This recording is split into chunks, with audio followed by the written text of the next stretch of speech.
In House of the Dragon, it picks up in the 9th year of King Viserys Targaryen's reign. This is 172 years before the death of the Mad King and the birth of his daughter, who ends up being Daenerys. King Viserys ended up becoming king because King Jaehaerys' sons both died. It resulted in Jaehaerys calling a great council where he would choose an heir to his throne. It came down to two choices: Princess Rhaenys Targaryen, who was the king's eldest descendant, and then her younger cousin, who was Prince Viserys. He was the king's eldest male descendant. Viserys ended up getting it because of that fact. He's a male. Now, he sits in King's Landing, reigning over the Seven Kingdoms with his wife and his daughter Rhaenyra. And his wife is pregnant, who he hopes is with a son. Rhaenyra has dreams of being a knight who rides in a battle, but she keeps being reminded about the fact that her battlefield is going to be giving birth. Rhaenyra ends up coming back from a recent trip where she flies around with one of her dragons, and she has to go attend to her father's meeting. In this meeting, a guy named Lord Corlys, who is married to Rhaenys, warns Viserys of a growing alliance among the free cities. They're calling themselves the Triarchy. They're led by a guy named Kragas Drahar. He calls himself the Crab Feeder, due to his inventive methods of punishing enemies. Even though Corlys urges Viserys to not take this guy lightly, it seems like he's going to take him lightly. The other issue is there's somebody missing from this meeting. It's Viserys' brother, Daemon. Daemon is now in charge of the City Watch, which is kind of a police task force. The Crown has put a lot of money into retraining and re-equipping. They thought they would get an update on the progress of the City Watch, but Daemon's nowhere to be found, and it doesn't really seem like Viserys cares too much. The king is more concerned with the tournament that he's holding. He's holding it in the honor of his unborn child, who, once again, he is convinced will be his heir.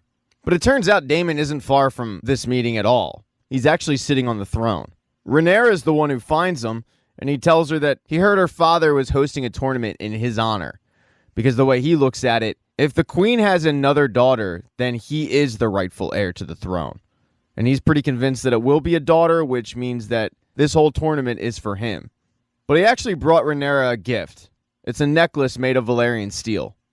Rhaenyra then has to go and do her studies. She does so with her best friend, Alicent Hightower, whose father's pretty high up on the board. But instead of talking about the lesson that day, they start talking about how Rhaenyra feels about this whole situation. That her father is acting like she doesn't exist. Like the be-all, end-all is this unborn child, and the fact that everything is hinging on him being a boy. To Alicent's surprise, Rhaenyra wants her father to get his son. As long as she can recall, it's all that he ever wanted. The person she's worried for is her mother, because her mother will be blamed if this baby comes out and it doesn't have a Y chromosome. While Rhaenyra is discussing the matter with Alicent, her father is actually getting some medical treatment. He's got a nasty wound on his back, and they don't quite know what it is. They've sent inquiries to the Citadel, but they haven't heard back. Her dad doesn't think it's a big deal. He thinks it's just a cut from the Iron Throne. But it looks nasty. Whatever it is, though, it's refusing to heal. The latest treatment's probably going to end up being cauterization. After meeting with the doctors and the maesters, he heads to go check on his wife, who is in the bath. The pregnancy's been pretty brutal for her so far. She jokes that she wouldn't be surprised if she hatched an actual dragon. After they get off that conversation, she asks, "Have you heard from your brother?" And he says, "No, not since I've named him the commander of the City Watch. But, you know he'll turn up during the tournament. He always does." But just because Viserys hasn't heard from Daemon doesn't mean Daemon isn't taking this job lightly. In fact, he's busy that night, where he, along with the rest of the City Watch, barge into King's Landing and tear it up. They do so in the name of thievery. He tries to rid the city of criminals while simultaneously gaining respect from the entire town. But he does so in pretty vicious fashion. I'm talking castrations, limbs being chopped off. It's a pretty public showing. They needed a 2-horse cart just to haul away the dismemberments. And Otto Hightower, who seems to be the king's second in command and is Alicent's father, gives the king the update on what happened the previous night once the king wakes up. And you can tell by his tone that Otto thinks that Daemon went way too far with this. He warns the king, Daemon cannot act with this kind of unchecked impunity. But as he's saying this, they're walking into the room where Daemon is sitting, so he overhears all of it. It forces a little bit of an uncomfortable conversation with Otto telling Daemon, the City Watch is not to do your bidding. It's an extension of the crown. It starts a disagreement with Daemon saying that he was enforcing the crown's laws and Otto thinking that he went too far. Daemon feeling like he was just trying to clean up the streets before this tournament kicks off, with a bunch of people coming from all over the place to take part in it and also watch it. Lord Corlys throws his 2 cents into the ring, telling the group that they put Daemon in that role because they thought he could do it, and criminals should fear the City Watch. But somehow Otto spins this into Daemon's relationship. Turns out he's kind of a deadbeat husband. His wife is stuck in Vale, and Daemon hasn't been there in quite a while. Daemon, however, seems to be in a loveless marriage, and he tells Otto, "I know your wife just died, so if you want mine, you can have her." But Otto takes great offense to that, which you can kind of understand why. That line even results in the king telling Daemon to chill out a little bit. He figures that his brother's just trying to provoke Otto. The king then turns to Daemon and tells him, "You can enforce my laws, but what happened last night cannot happen again." The next day, the tournament kicks off. The king announces to everybody that his wife has gone into labor, which is great. Should only be a matter of hours before they find out that the king finally has an heir. And just like King Viserys predicted, his brother does in fact show up for the tournament, and he's really good. I mean, Daemon is slaughtering the competition, but he does have some competition, and that of a knight that no one's really familiar with. His name is Criston Cole, and other than the fact he's really good at the games, nobody knows anything. But he definitely has caught the eye of Princess Rhaenyra. Rhaenyra, along with Alicent, though, spent most of the games gossiping. But after another victory from Daemon, he asked for the favor, which is really the support, from Alicent. And the eyes that Daemon is giving his daughter does not sit well with Otto Hightower, but there's nothing really he can do. I mean, giving support is really just throwing a bouquet down. The games continue until finally it's Daemon versus Sir Cole. They start off jousting, and Cole gets the best of Daemon. That leads to an all-out sword fight, where once again, Cole gets the best of Daemon. But instead of killing him, which is pretty much what has happened to everybody else, Cole respects Daemon and makes him yield, which Daemon's not happy about, but it's better than death. When he's all done, Cole comes over and gets Princess Rhaenyra's bouquet of support. But unfortunately for the king, he missed all of this. Viserys was called into the chambers of his wife, who is really having difficulty with the labor. The baby's in breach and it's stuck. Viserys is given the tough task of sacrificing his wife for the hope that the baby can live. He does that because, as he's told, they both are going to end up dying if you don't do this. So unfortunately, he says goodbye to his wife, they cut the baby out, and the good news is Viserys finally gets his heir. It is indeed a boy. The bad news is the baby dies a few hours afterwards. A couple days later, everybody gets together for the funeral. Daemon walks over to Rhaenyra and tells her, "Your father needs you now more than ever." And she says to him, "You know, I wonder if in the few hours that my brother was alive, my father was finally happy." Just like her father, she's mourning too, but it's the loss of her mother. She then walks up to the dragon that she has and commands him to set fire ablaze to the body. After the funeral, the king gets together with his council and they have to discuss the fact that he once again doesn't have an heir. And it's really important that he does have an heir, or at least announces one, just for the stability of the realm. He's getting up there in age, and people want to know who they're going to follow. And Corlys brings up the fact that they already know who the heir is. It's going to be Daemon Targaryen. Some people agree with Corlys. Some people are completely opposed to this because they think that Daemon is a tyrant who will be a disaster as king. And the biggest proponent of this is Otto, who points out that you need to look no further than what he did with the 2,000-strong army that we gave him. He pillaged this city. The truth is, Daemon should be far away from here. One of the maesters suggests that they need to come up with a solution because something might happen to the king, and he shoots back, "What do you think's going to happen? My brother's going to murder me for the crown?" Daemon has ambition, but not for the throne. He doesn't have the patience for it.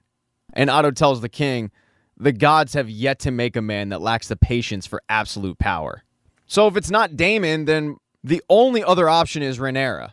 But that's never been done before. Doesn't mean it can't be, but it's just never happened. There's been a precedent that it's always been a man. But as Otto sees it, he'd rather have Rhaenyra as the future than Daemon anywhere near the crown. Corlys brings up the fact that his wife, Rhaenys, should have probably gotten the crown. And also, she has a son, so she already has a built-in heir. But nobody's listening to Corlys on that. It finally gets to a breaking point where the king freaks out. He's grieving, and he doesn't want to listen to any of this anymore. So he walks out. But he was unaware of the fact that his brother listened to the whole conversation. He heard what Otto said about him, and he also heard what Viserys said about him.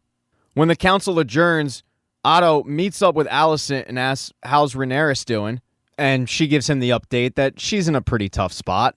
He then tells his daughter to go visit the king in his chambers, because right now he needs a visitor. And it definitely seems like Otto is offering his daughter up as a sexual distraction. But she does it. She goes to his chambers, and it doesn't seem like anything happens. It really just seems like she does keep the king company. The next day, though, the king gets a report from Otto that really troubles him. Otto has learned that previous night, Daemon, along with certain officers from the city watch, took over a brothel. And at that brothel, Daemon made a speech where he toasted to the heir for a day. And from the report that Otto got, this was a celebration, not mourning. It enrages Viserys so much that he calls his brother to his throne, and he's no longer talking to his brother. He's talking to a subject. He demands to know if the reports are true, and Daemon says, well, yeah, they are, but we all grieve in our different ways. The king feels completely betrayed by this. He yells at his brother, you have no allies in court but me. I've only ever defended you. And this is how you repay me? But Daemon yells back, you've only ever tried to send me away, whether it be to the Vale or the City Watch. Anywhere but by your side is where you want me. 10 years you've been king and you've never once asked me to be your hand. Daemon then tells the king that he feels like his current hand, who is Otto Hightower, is playing him. He doesn't protect the king. And when the king asks, from what? Daemon says, from yourself. You're weak. And that council of leeches, they know it. They'll prey on you for their own end. This is tough for the king to hear. So then he gives his brother something that's tough to hear. He tells his brother, you're not going to be my heir. You are to return to Runestone and your wife at once. Daemon doesn't have a choice, so he does. But the heir to the throne is going to be Princess Rhaenyra. But before they go through the ceremony where she's officially named the heir, he has to tell her a story that's been passed down for every king.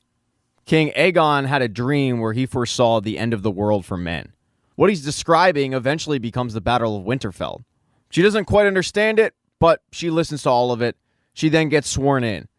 And people come from all over to pledge their loyalty to her. We're talking Baratheons, Starks. And as Rhaenyra is getting sworn in, her uncle is returning home at the king's orders. Episode 2 picks up 6 months after the death of the queen and the announcement that Rhaenyra will be the heir. In this time, Daemon has set up shop on Dragonstone. He's taken it over and he's brought his army with him. Other than that, though, no one's really heard from him. As King Viserys is going through court, he gets barged in on by Lord Corlys, who is pissed off. He's now lost 4 ships to the crab feeder, and he wants Viserys to do something about it. Otto tells him that he will be reimbursed, but he doesn't want reimbursement because this is just going to continue. And if the shipping lanes close, then he's going to be really screwed. What he asks the king to do is go to the Stepstones, where the crab feeder is located, and beat him out by force. But Viserys tells him, I'm not prepared right now to start a war with the free cities. And one of the maesters turns to Corlys and reminds him that in 7 kingdoms, no one's ever opened war with the free cities. The losses would be too great. And Corlys asks, well, then why would the crab feeder even fear us? No one really has an answer to that.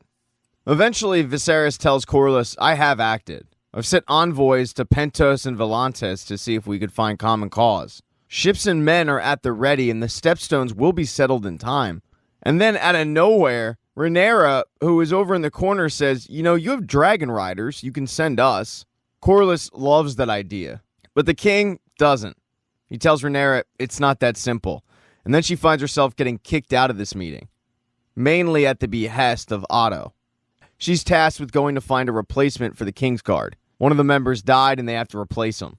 Sir Harold Westerling, who seems to be in charge of the Kingsguard, takes Rhaenyra out and shows her the candidates, but she's not impressed with any of them. She finally asks, do any of them have combat experience? And only one does.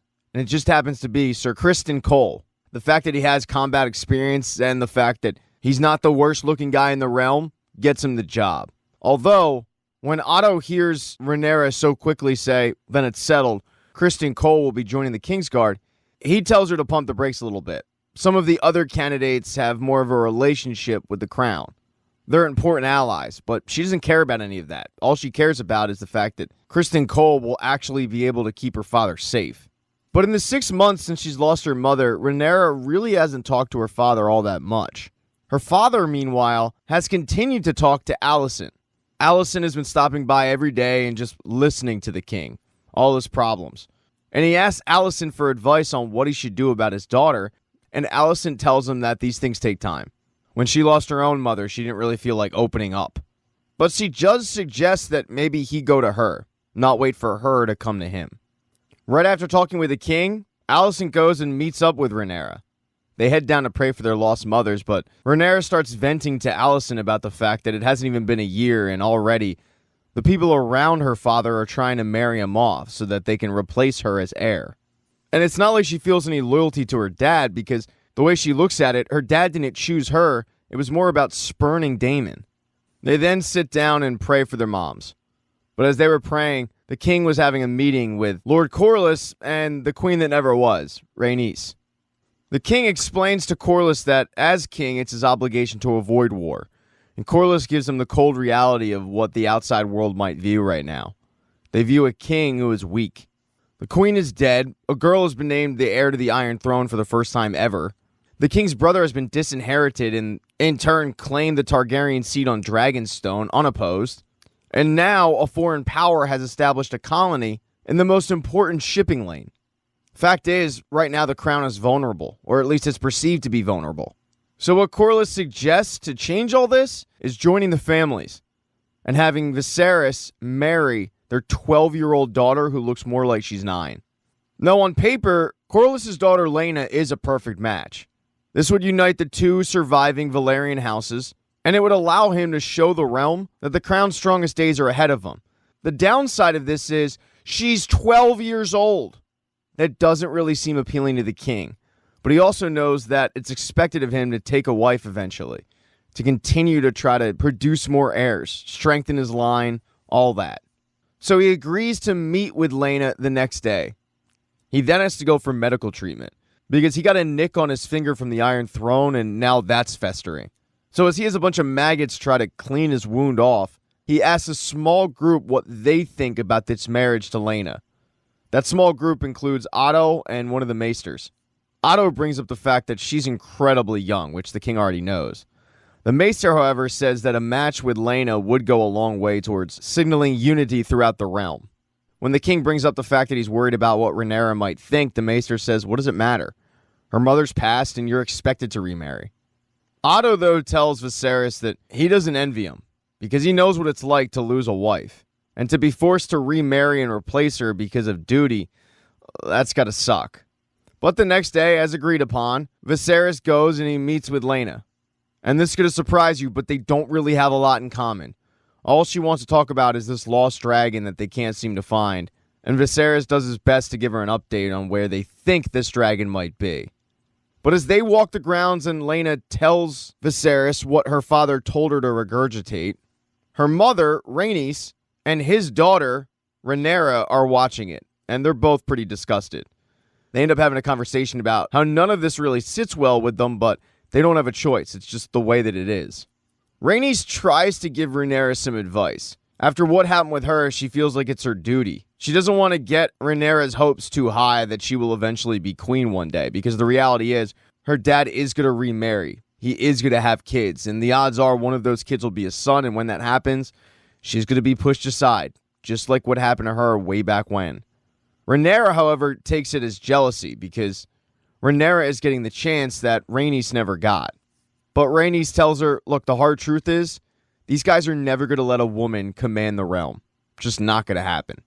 Later in the day, Viserys gets together with arguably his most trusted advisor, Alicent.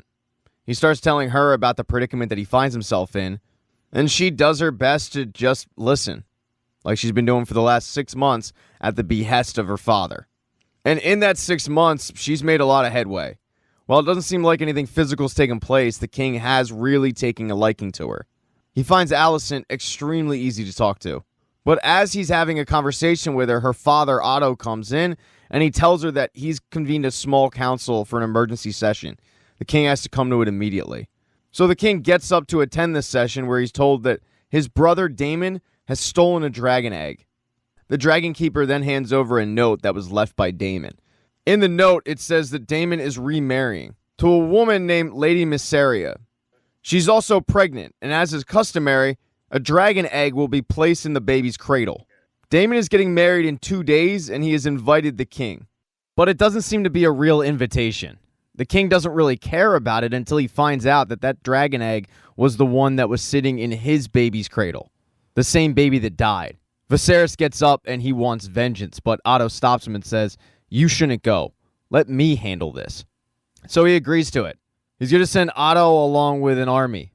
Otto gets ready to leave and he goes to say goodbye to Alicent. He does notice, though, that she has some self-mutilation habits. She picks at her fingers constantly. He might be concerned about the fact that the king might not be into bloody fingers, because right before he leaves, he asks Alicent, "Are you going to see the king tonight?" And she says, "Yeah, if you want me to." And he absolutely does. He then heads off to Dragonstone, and he is greeted by Daemon, and who is to be Daemon's new wife.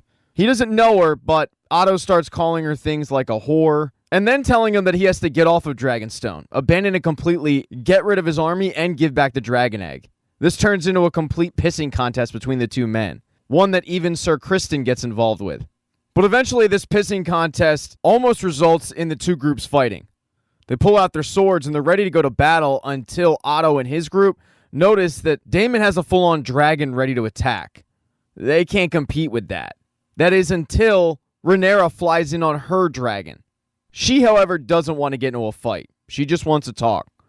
She parks her dragon and walks up to her uncle, and she tells him that he has to go. He's pissed off the king. And when Daemon says, "I'm not sure how, I'm just getting married," she points out, "You already have a wife." To which Daemon says, "Yeah, but not by my choosing."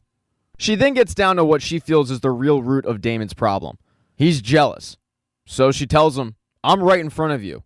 Go ahead, kill me. If you kill me, you're the heir to the throne." But Daemon isn't about to kill Rhaenyra, throwing the dragon egg at her and walking off. With the dragon egg safely in their custody, Rhaenyra, Otto, and the group go back to King's Landing. But the thing is, Daemon and Lady Mysaria aren't getting married, and she's not with child. Daemon lied in that report, and it really pisses off Mysaria.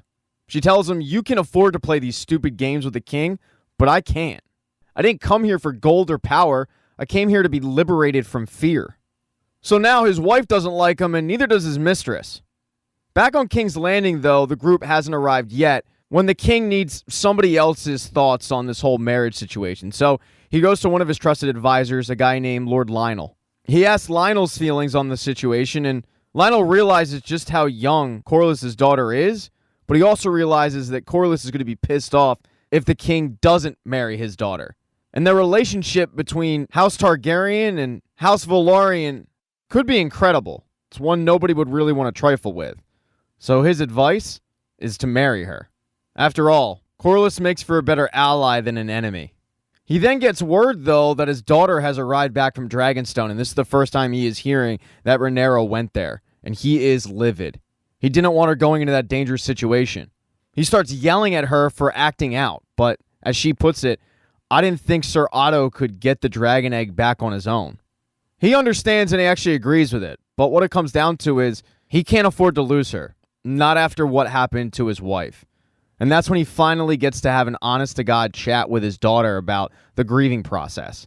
They both open up to each other, and it's much needed. He then brings up, though, the fact that he's going to have to marry again.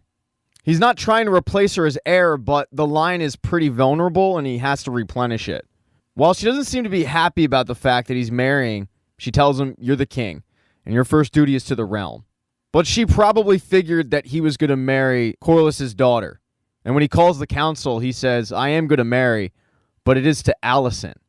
It's a surprise to most of the room. A huge relief to Otto, who has been planning this for a while. And just as Lord Lionel had predicted, Corlys is pissed. But he's not the only one. Rhaenyra walks out, because it doesn't seem like she was planning for her father to marry her best friend. She had no idea the two even talked. She, however, just went to her room. Corlys went to go visit with Daemon. He calls Daemon to his house on Driftmark, and he starts pitching him on how they could work together. Corlys still has this problem with the Stepstones and the Crab Feeder. He knows that the Crab Feeder is backed by powerful people in the free cities who want to see Westeros weaken. The king doing nothing about any of this has allowed the Crab Feeder to accumulate strength. It's only a matter of time before the shipping lanes fall, and Corlys' house will be crippled. So if Daemon were to do something about the crab feeder, it would prove his worth to anybody who doubts it. And what Corlys is selling, Daemon appears to be buying. In episode 3, Daemon got right to work. He started attacking the crab feeder, and he, along with Corlys, started a war in the Stepstones. But 3 years later, they're still fighting that war. Every time they attack with a dragon, the crab feeder and his men just go into caves, and dragons can't really do anything about it. They're slowly losing the war. But that's what's going on in the Stepstones. Over with King Viserys, things are going great. He and Alicent have had their first child, and it's a boy. His name is Aegon. Alicent is also pregnant with their second child. And as they celebrate the baby's second birthday and get ready for a giant hunt, he gets an update on how bad things are going for his brother and the sea snake, who is Corlys, in the Stepstones, but he's not really concerned about it. He just wants to celebrate his son's birthday. Someone, however, is missing. The heir to the throne, Rhaenyra. Alicent figures that she has an idea of where Rhaenyra is, and sure enough, Rhaenyra is outside just reading. She has no interest in being a part of this party. The relationship between Rhaenyra and Alicent, along with her father, has been strayed ever since he announced that he was going to be married to Alicent. Now that her father has had a boy, it doesn't get any better. She's slowly waiting for the announcement that she has been usurped as heir to the throne. He finally got the boy that he always wanted, so in her mind, it's only a matter of time. Because of that, she's pretty miserable. Alicent, meanwhile, has tried to be a friend to her, but to no avail. She does, however, have to pull rank and force Rhaenyra to come along to the hunt, and she's able to do so because now she is technically the queen. On the way, though, to the hunt, the king brings up the fact that Rhaenyra is of age. She has to get married. But she's just not interested in that. And even though her father reminds her that it is her duty, she still is not interested in it. They arrive at the location of the Great Hunt. The king, Aegon, his wife, Rhaenyra, they all get a standing ovation as the carriage comes in. And really, this hunt is in honor of Aegon, who people have already decided is going to be the heir to the throne. Just like Rhaenyra, they figure it's only a matter of time before the king announces it. The one person who isn't so sure, though, is Otto.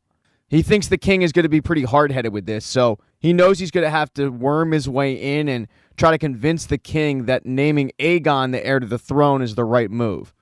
Whether he thinks it's the right move for the kingdom or just his own family is yet to be determined, probably a little bit of both. But the family gets settled, and they head into a giant tent where a big party is being held. Most of the women, however, in this party are discussing what's going on in the Stepstones and the war with the free cities. Recently, somebody named Lady Joanna was abducted, and she's going to be sold into the free cities, so the women are kind of gossiping about that. But they're also wondering what the king plans on doing about it. When they ask Rhaenyra her feelings on it, she reminds them that the kingdom isn't at war. And they look at her and say, yeah, we are. Your uncle forced our way into this war. So far, it's kind of like the United States in World War II. They claim to be neutral, but everybody knew that they were a part of the Allies. Many of the people, however, just want the king to send some aid and clear out this triarchy for good. But so far, the king is reluctant to do any of that. Rhaenyra gets tired of the conversation. She heads out of the tent, and she meets a familiar name. It's a Lannister, but it's Jason Lannister. And just like with most Lannisters, he is very arrogant, very cocky, and it turns Rhaenyra off pretty quickly, especially when he brings up the fact that he has the resources to build a dragon pit. And she's a little confused, and he says, well, I could do it for my queen or my wife. Rhaenyra quickly realized that this whole conversation was set up by her father in an effort to get her to marry this guy. She ends the conversation pretty quickly and storms back into the tent to confront her father about this. It results in a pretty loud public argument between the two where he yells at Rhaenyra that it is her duty to marry. It gets so bad that Otto has to jump in and settle the two down before this public affair gets any more public and more embarrassing for the crown. Rhaenyra gets so annoyed that she leaves the tent, hops on a horse, and takes off. Luckily for her, Sir Criston Cole saw her leave, so he hops on a horse and chases after her. When he's finally able to catch up to her, she starts venting about what just happened to her, the whole Jason Lannister situation. After she's done venting, Criston says, we should probably head back to camp, but she doesn't want to do that. She'd rather just travel around the woods and post up there for a little bit. So that's what they do, just wandering and talking. The king, though, gets word that the hunt is going well. There's been a sighting of a white hart. It's a big, giant albino stag. And a white hart is looked at as the king of the king's woods. Otto tries to make the case that this is a sign from the gods. Aegon's birthday, you find the king of the king's woods. Can't be a coincidence, right? But Viserys doesn't put too much stock into it yet. He's still a little bit flustered about the conversation he just had with his daughter. The hunters continue to search for the white stag, and that night, the king starts to drink. A lot. Jason Lannister comes up to him while he sits on his throne, and he presents him with a special spear that he had made for Aegon in his birthday. He hopes that Viserys will use it to kill the White Hart. He then makes his pitch to Viserys about why he should be able to marry Rhaenyra. And one of the reasons he brings up is the fact that he will make a really good home for her and be a sort of consolation prize for not getting the throne. But this really pisses Viserys off. The fact that it's just assumed that Aegon will usurp his daughter, who we already named to be the heir. He sets Jason straight right away. Rhaenyra will continue to be the heir, despite the fact that he has recently had a son. And this decision wasn't made on a whim. Jason Lannister just leaves, and then Otto comes up. He gives him an update on the White Hart, and then he reminds Viserys that Rhaenyra is not only his daughter, but he is the king, and she will do as he commands. But he's not interested in commanding her to marry somebody. That's not what he came for. He wants his daughter to be happy. So Otto proposes something that he thinks Viserys might be more comfortable with. Incest. That's right. He proposes that Rhaenyra marry Prince Aegon. I mean, he is only her half-brother after all. King kind of looks at Otto like he's nuts. Not because of the whole incest part, but because Aegon just turned 2 years old. Otto points out, though, that if the king were to do this, it would cease the endless proposals for Rhaenyra that the king's been besieged with. The king, though, laughs it off and reminds Otto, I came here to hunt, not to deal with this crap. The king is clearly getting tired of it. But that wine is some good. And the king continues to drink, forgetting about his problems. So when Lord Lionel comes up to him, the king is pretty drunk. Lord Lionel, though, comes up to him and gives him an update on where Rhaenyra is. The king starts beating himself up over the fact that he can't even command his own daughter, and Lionel reminds him of a previous king who held peace throughout the realm but was driven crazy by his daughter, so don't be too hard on yourself. He then asks the king, do you want my opinion on this? And the king really doesn't, but Lionel's going to give it to him anyway. He tells the king that the person that Rhaenyra should marry is the son of Rhaenys and Corlys, Sir Laenor. He gives him the exact same reason on why he thought that the king should have married Laenor's sister 3 years ago. But Laenor is currently fighting in the Stepstones, so he has to survive that first. The king doesn't really say anything. He just gets up and leaves. He goes and stands outside staring at the fire when Alicent comes up. And he tells Alicent that this whole Rhaenyra issue is really eating at him. The fact is, he named Rhaenyra the heir to the throne because he accepted the fact he was never going to have a son. He had a dream that he would have a son, and he feels like it drove him to try, which resulted in the death of his first wife. He never thought he would remarry, and yet here he is, with a new wife and a new son. He thought by naming Rhaenyra the heir to the crown, it would stop all of that. But then everything changed. So now he's wondering, what if he was wrong about naming Rhaenyra the heir? And just like she's done for the past 3 years, Alicent doesn't give much insight, she just listens. The next morning, though, they get an update on the white stag. They've caught it, or at least they thought. When the king arrives to kill the stag, turns out it's not the White Hart. It is a giant stag, but it's just not the one that they were searching for. Doesn't matter, though. It's got to die. So Jason hands over the spear, the king goes up, and he kills it. But Viserys wasn't the only Targaryen to get a kill. Viserys and company head back to camp, and they're eating when all of a sudden the alarms go off. Not the alarms for a kill or the alarms for attack, but the bad bitch alarms. Because Rhaenyra returns with Criston, and there is a wild boar being dragged on a cart behind them. The previous night, they were attacked. Criston injured it, and Rhaenyra ended up bludgeoning it. So when she returns to camp, she is covered in blood, and all eyes are on her. But she doesn't say a word. She just walks right by the king and into her tent. The next day, everybody returns back to King's Landing. Before she goes to bed, Otto goes to visit his daughter. All efforts to try to get Viserys to, quote, see the light and name Aegon the heir to the throne haven't worked so far. So he's got to go through his daughter to get this done. He starts pitching Alicent on the fact that this is the right move, not only for the realm, but for her. She should want her son to be king. But she reminds her father, everybody vowed their loyalty to Rhaenyra, including us. He tells her, though, that that's all well and good, but that was before Aegon showed up. And no one is ever going to follow a woman. It's just not going to happen. The realm would be in shambles if Rhaenyra took the throne over Aegon. He instructs her to guide Viserys towards this reasoning.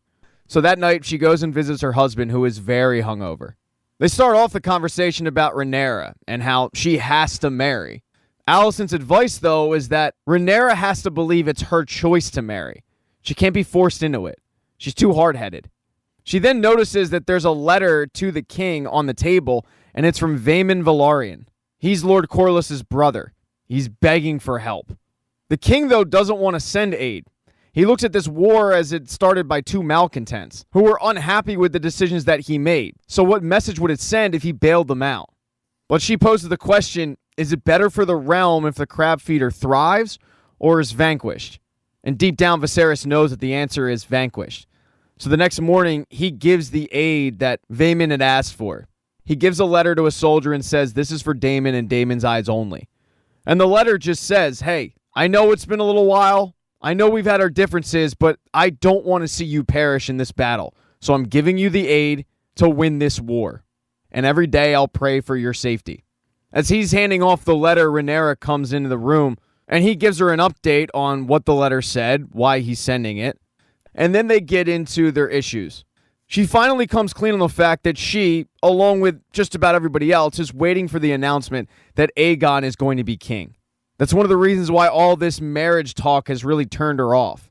She feels like she's being used as a pawn, something that can get the kingdom something in return. They start arguing about how that is literally how it's done. You marry for advantage. With Rhaenyra screaming, well, if it was for advantage, you would have married Lena Velaryon, but you didn't. And that's a point that the king can't even argue with. The king then takes his wife's advice, telling Rhaenyra, you're good to marry, but you can do it on your terms. Go out and find somebody you're comfortable with. It puts Rhaenyra's mind at ease right away. But as she's leaving, he gives her some more good news. He admits that he wavered on the issue of the heir to the throne after Aegon was born. But he swears on her mother that she is the heir to the Iron Throne. Now, over at the Stepstones, things are not going well. Corlys, Daemon, and that group are losing this war. It's so bad that Vaemond is kind of hinting at a mutiny against Daemon. Lena Velaryon actually does have a plan, though. He proposes that somebody go down to the caves and bait the crab feeder along with his army to coming out of it. But Vaemond brings up that nobody is crazy enough to do that, and Laenor brings up, well, Daemon is. Daemon returns at the tail end of this conversation. That's when Viserys' man comes up and gives him the note. Instead of being relieved, though, Daemon is infuriated, so much so that he beats the crap out of the messenger. He's not going to let his brother bail him out. So even though it's crazy, he enacts Laenor's plan. He plays straight up hero ball, going down to the cave and waving a white flag. Just as he's about to sacrifice himself, he starts attacking, though. He starts running through arrows, killing a bunch of the crab feeder's men until finally he is hit. I mean, it took a while. These are the worst archers in the land. They straight up suck. But right as the crab feeder's men have Daemon surrounded, that's when Laenor flies in with the dragon and starts attacking everybody. The dragon, along with the gold cloaks and the sea snake's men, they finally win the war. Daemon heads into the cave and kills the crab feeder, bringing his body out and having him live up to the name because he feeds the crab feeder's body to crabs. He does all of this before Viserys' men can even arrive. In episode 4, Rhaenyra travels away to host a bunch of guys that have called for her hand in marriage. It's basically a medieval bachelor. The problem is she's not handing out any roses. None of the guys really do it for her. They're either too old or too young. She finally gets up and calls it, leaving early. This after a 9-year-old seemed to have killed a guy who insulted him. In fairness to the 9-year-old, the guy was being a dick.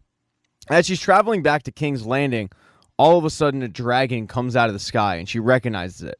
It's Daemon's dragon. And Daemon's dragon is heading for King's Landing as well. So that means that she won't be the only person arriving back. Daemon, who is finally returning to King's Landing after 4 years, walks back in wearing a crown. Viserys asks him, "Why do you come in here wearing a crown?" And Daemon explains that after he defeated the Crab Feeder, the Triarchy named him the King of the Sea. But he realizes that there's only one true king, and the Stepstones now belong back to the realm.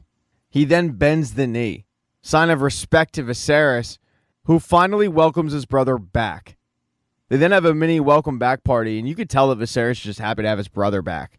It completely overshadows Rhaenyra coming back, who, by returning early, likely embarrassed her father. But now with Daemon back, her father doesn't even care.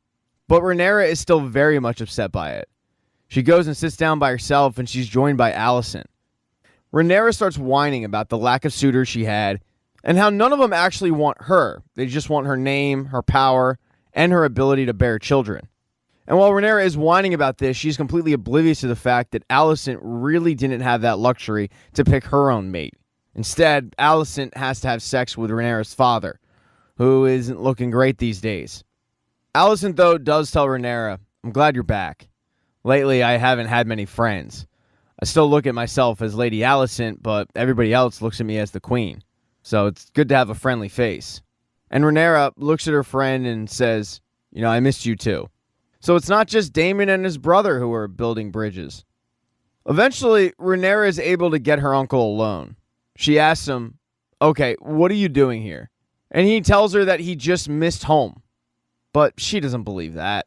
She knows there's some ulterior motive with Daemon. It's also clear, though, that he's not telling her what it is.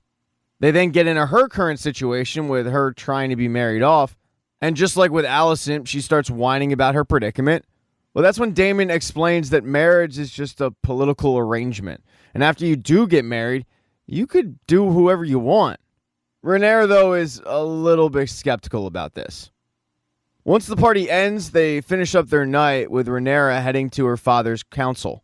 Now with the Stepstones freed up, they start talking about what exactly is going to happen with them.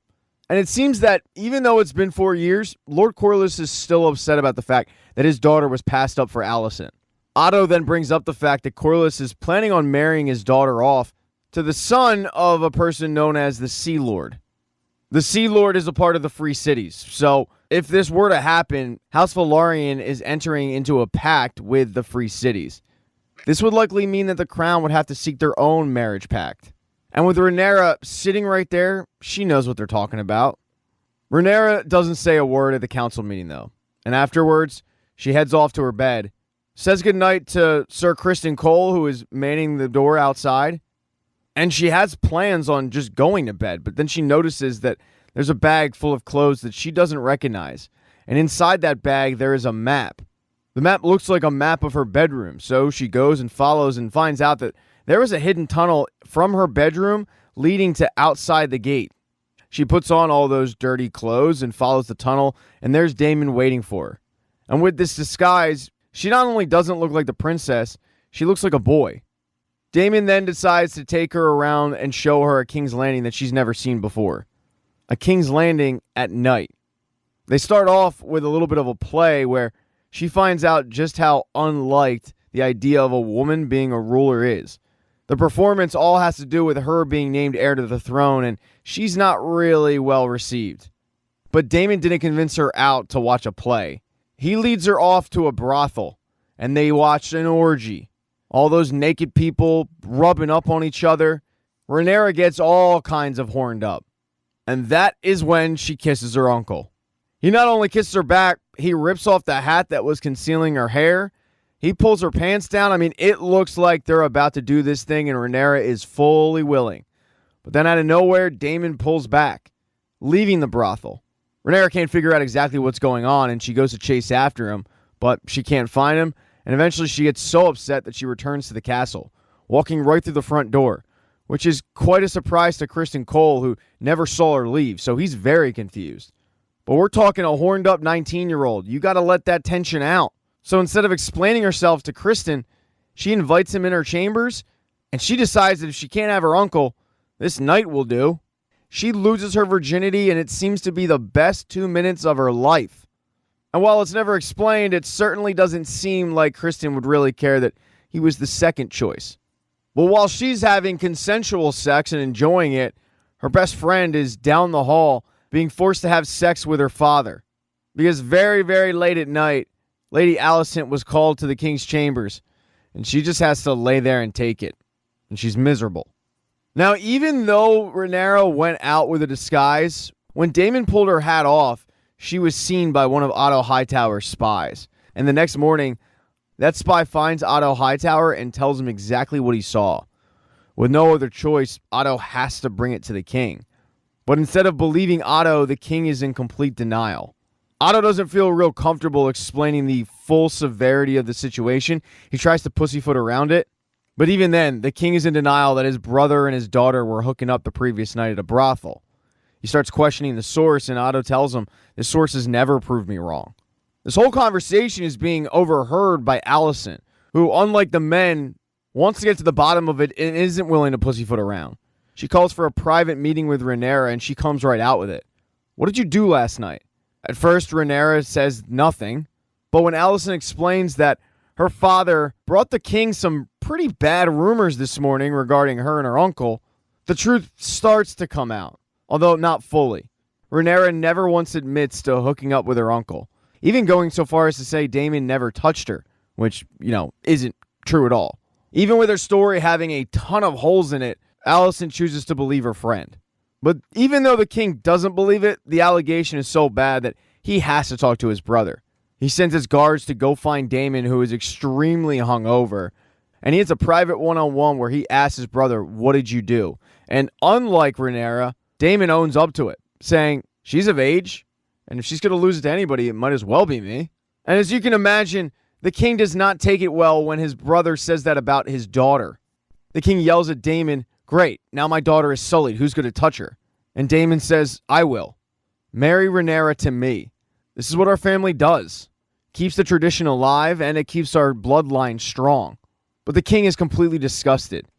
This was clearly Daemon's plan all along. To sully Rhaenyra's name and leave the king with really no choice but to marry his daughter off to his brother. He would leverage this to finally get to the crown.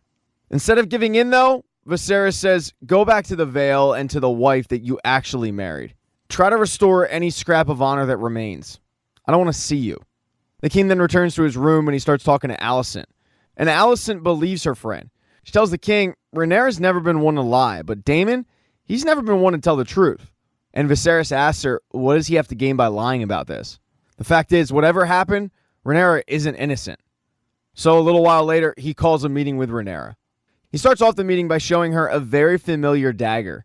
It used to belong to Aegon the Conqueror, who, it's worth mentioning, had multiple wives. But this dagger has been passed down in the family to the next king. When you heat it up, it has a secret inscription. It says, in my blood comes the prince that was promised, and his will be the song of ice and fire. He shows her this and explains that just by knowing about this dagger, that's a way bigger burden than being on the throne. And it's also a way bigger burden than her desires. She right away takes offense to the fact that he hasn't even asked for her side of the story, but he says, Rhaenyra, it doesn't matter. It's all about perception.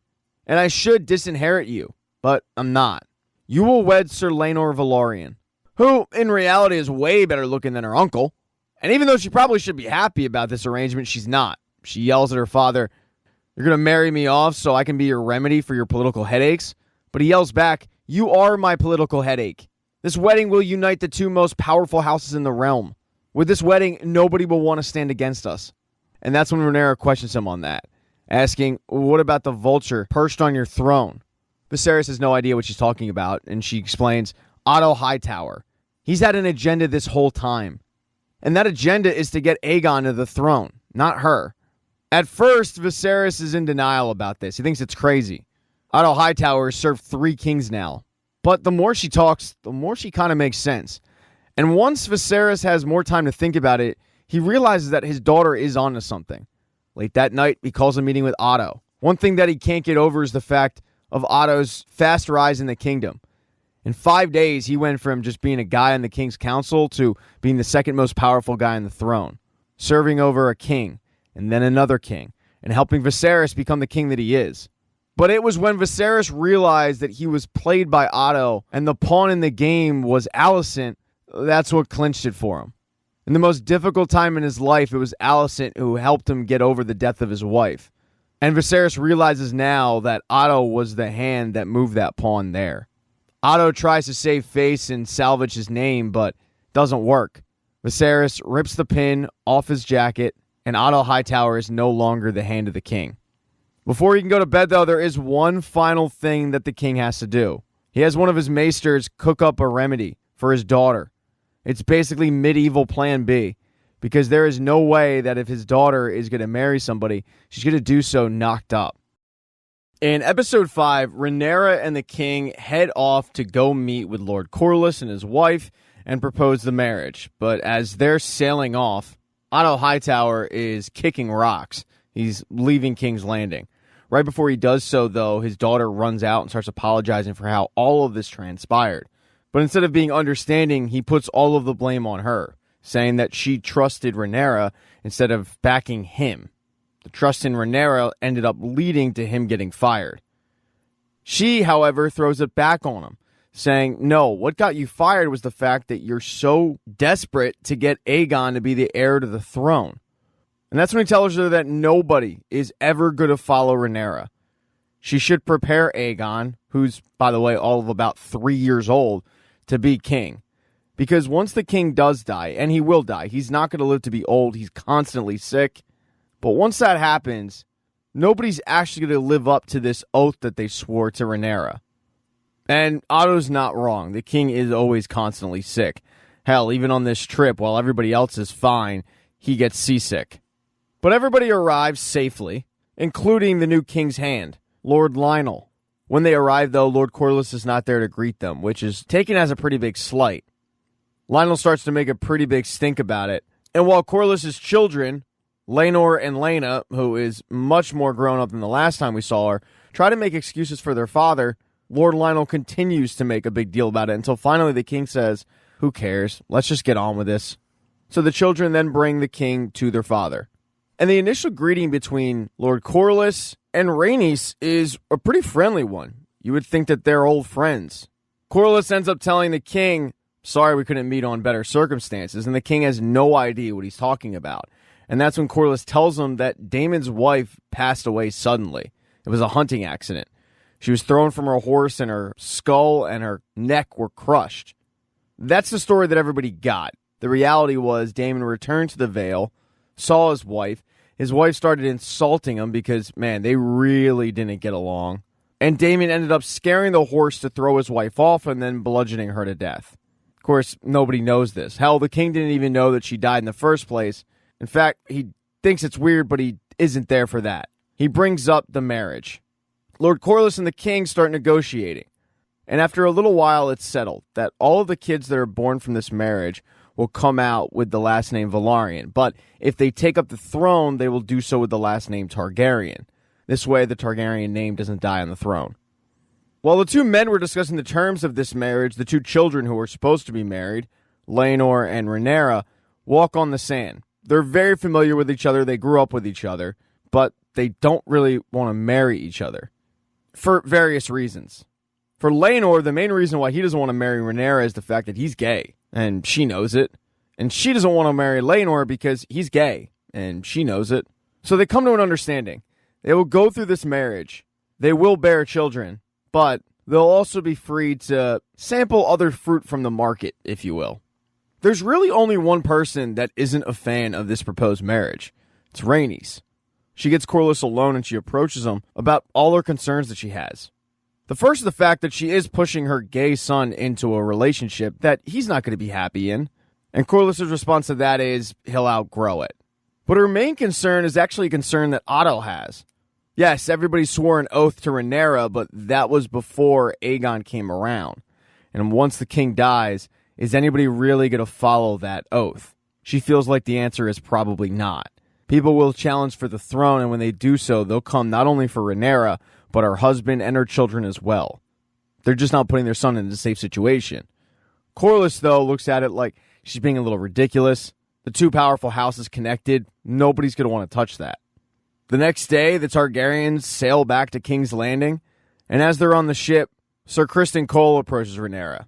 He's been thinking about the night they had together for a long, long time, and he ends up proposing to her. He wants her to run off, ignore the crown, and marry him. He makes his best pitch to her, but doesn't really go all that well. She has no interest in abandoning the crown. She likes the current setup, friends with benefits. And it's not like he's so much in love with Rhaenyra, it has more to do with the oath that he made. An oath of chastity joining the King's Guard. He broke it when he slept with Rhaenyra. He figured that he could convince himself it was okay if they were married, but now that she's basically telling him that he's nothing more than a boy toy, it doesn't sit well with him. She tries to explain that this whole situation has way more to do with the crown. It's bigger than the both of them. But try telling a man who just broke his chastity oath that. As soon as they arrive back at King's Landing, he is summoned. He thinks it's by Rhaenyra, but it's not. It's by the Queen. While everybody was away, the Queen had been approached by Larys. He is Lord Lionel's son. He's disabled. He's got a really bad foot, which means he can't really do much other than walk around and listen, gossip. At first, they talk about the unfortunate situation that led to his father becoming the Hand. But that leads him to planting a seed in the Queen's mind. He brings up how Rhaenyra is sick. The reason he says that is because one of the maesters brought her a certain kind of tea. It puts the seed of doubt into her. She starts panicking, wondering if she made the wrong move by trusting Rhaenyra, because if she did, it single-handedly led to her father being ousted. So she has to get to the bottom of it. She has to talk to the one man who was standing outside of Rhaenyra's bedroom that night. She sits Criston Cole down, starts explaining why he's there, and it seems like what she's leading to is, did Daemon enter the room? But she doesn't even get that far, because Criston just owns up to it. Yep, it was me. I slept with Rhaenyra. My bad. I made a chastity vow, but there that goes. He begs for forgiveness from the Queen, and actually goes so far as to say, please don't torture me. Give me a merciful death. But she is so in shock, while also simultaneously feeling a little betrayed, that she just lets Criston go. Meanwhile, down the hall, her husband looks like he's on death's door. As soon as he returned from King's Landing, the king fainted. I mean, he looks horrible. So much so that he starts talking to his new hand about what kind of king he'll be remembered as. And Lionel tries to be a good friend by saying, you've got plenty of time, but it doesn't look that way. Although the next day, when they start the celebration of this marriage, the king does look much better, which is great news. They're going to have a miniature feast where all of the big families from around the realm show up, and then in a week's time, the marriage will go down. One of the people who shows up for the marriage is Gerald Royce, who is Daemon's former cousin-in-law. He was really close to Daemon's wife, and it's pretty clear he is still mourning the loss of her. But as everybody is coming up to greet the king and Rhaenyra, one person who is noticeably missing from the table is Alicent. She hasn't really talked to anybody since she found out the truth between Criston and Rhaenyra. However, the king covers it up by saying she's just getting ready for the party. A short while later, though, everybody arrives and sits down, including Daemon. That was a surprise. Nobody really expected him to show up. But once everybody is seated, the king starts making a toast. He doesn't get very far into it when the door opens up, and Alicent walks through, interrupting it. She's dressed in a beautiful green dress, but where she comes from, Old Town, the color green symbolizes get ready for war. The fact that she interrupted the speech was absolutely planned. She is not happy. And while the king is surprised, the king isn't willing to make a scene about it. Once Alicent sits down, the king continues his speech saying how important this day is, how great it is to unite the two families. And after the small feast that they have today, they will have 7 days of tournaments and other feasts, and by the end of it, there will be a royal wedding. Shortly after the party actually starts, Alicent's uncle walks up to her and lets her know that all of Old Town supports her. He knows that she's going through a difficult time with Otto being ousted from King's Landing. She's all alone. Now she's showing up in a green dress. It's not lost on them. And while Alicent was talking to family, Gerald Royce approached Daemon. He's not happy. He tells him that where he comes from, men should have to pay for their crimes. But Daemon knows that there's nothing that Royce can do. It's not like he has any proof. And he actually tells him, you know what, Gerald, I'm actually happy you showed up. because me and my wife didn't have any heirs, which means that anything that she was owed comes to me. And she was owned a place called Runestone, which means that Daemon now has claim to it. He tells Gerald, as soon as this wedding is over, I plan to go and claim it. And Gerald was not expecting that. The party continues, though. Everybody seems to be having a good time. But one person who is in attendance is Joffrey, Rhaenyra's boyfriend. And after Rhaenyra explained to Joffrey the terms of he and Rhaenyra's agreement, Joffrey made mention that she must have somebody in mind. So he spent most of the party trying to figure out if that person was in attendance. And that's when he saw the way that Kristen was looking at Rhaenyra. He pulls Rhaenyra aside and tells him, it's that guy. And Rhaenyra doesn't really care, but the point that Joffrey makes to him is, if she knows your secrets, it's important that you know hers. A short while later, Joffrey goes up and introduces himself to Kristen, who has absolutely no time for him whatsoever. He's in a bad mood, and he's working. But Joffrey starts making mention that they both have a vested interest in this marriage. And basically, that he and Rhaenyra know that there's something going on with Kristen and Rhaenyra. And now that everybody knows everybody's secret, it's important that everybody look out for each other and just keep their mouths shut.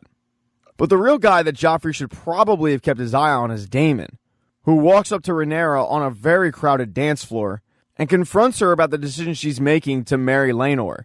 She ends up repeating a lot of what Daemon had first told her about marriage. The fact that it's political, the fact that it really doesn't matter, and the fact mainly that she doesn't have a choice. She goes so far as to challenge him to take her. She's not married yet.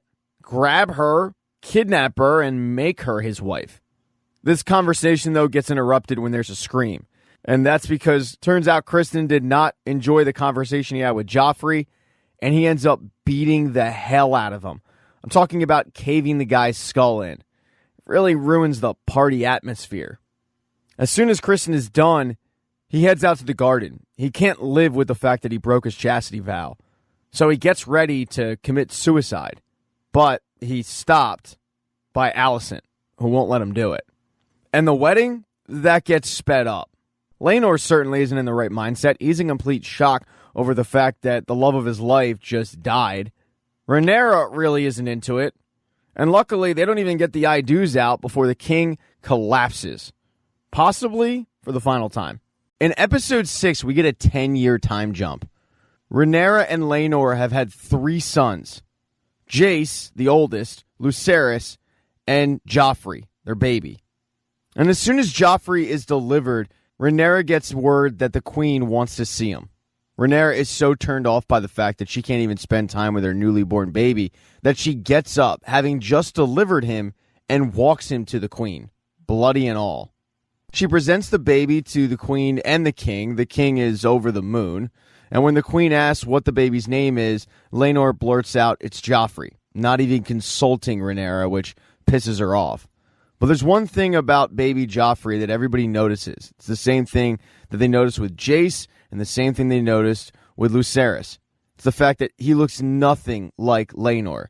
In fact, he looks more like the commander of the City Watch, Harwin, who's Lord Lionel's son. And after visiting with the king and the queen, she's able to take baby Joffrey, show his brothers what he looks like, and then show the real father. She gets a little bit of alone time with Harwin to admire their baby, as Rhaenyra escorts both Jace and Lucerys down to dragon training. And the kids do dragon training with their cousins, Aegon, who's Viserys' oldest son, and Aemon, who's his youngest. But Aemon doesn't have his own dragon. He doesn't even have his own dragon egg. And it's something that he's really insecure about. So when Aegon and Jace and Lucerys all say, hey, we found you an egg, Aemon gets pretty excited until he finds out that it's literally just a pig that they taped wings to. He gets pretty upset by this and annoyed, and then he does something that he's been yelled at before to not do.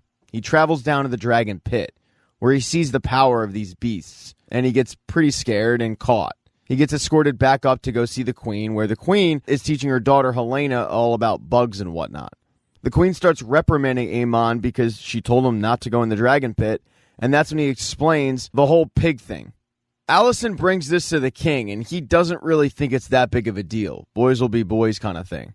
She also puts most of the blame on Jace and Lucerys, but it's not so much them, it's their mother. And then she brings up the elephant in the room, that Rhaenyra just had her third child with Harwin. All three of them bastards. She feels like it's a slap in the face of the crown.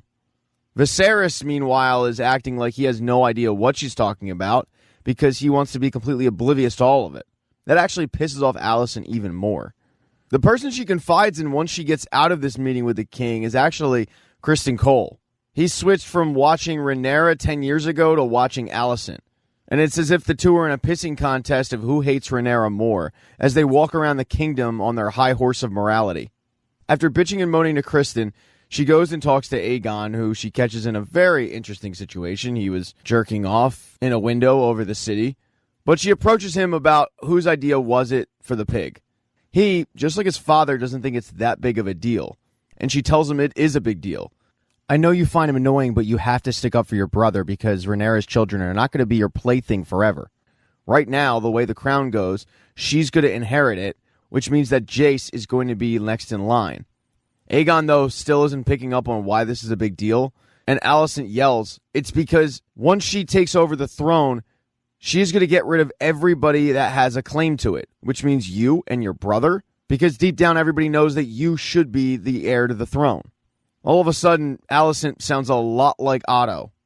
The next day, the kids get together and they do some training with a sword. They're taught by Criston Cole. This is all observed by the king and his hand. And as they're watching training and watching the kids, somebody else shows up to training. It's Lord Harwin. He starts kind of criticizing Criston's methods on how he's training the kids because he feels like they're not being fair. So Criston decides to train a little bit differently. He matches up Aegon and Jace, even though there's a huge size discrepancy. And what ends up happening is Criston ends up coaching up Aegon while Harwin ends up coaching up Jace. It gets really contentious to the point where Criston says, you know, your investment in this is kind of weird. It's the investment you'd only see for like a cousin or a brother or a son. And when he says that, Harwin starts beating the ever-loving crap out of him in front of everybody, all but confirming everybody's previous suspicions that Harwin is their dad.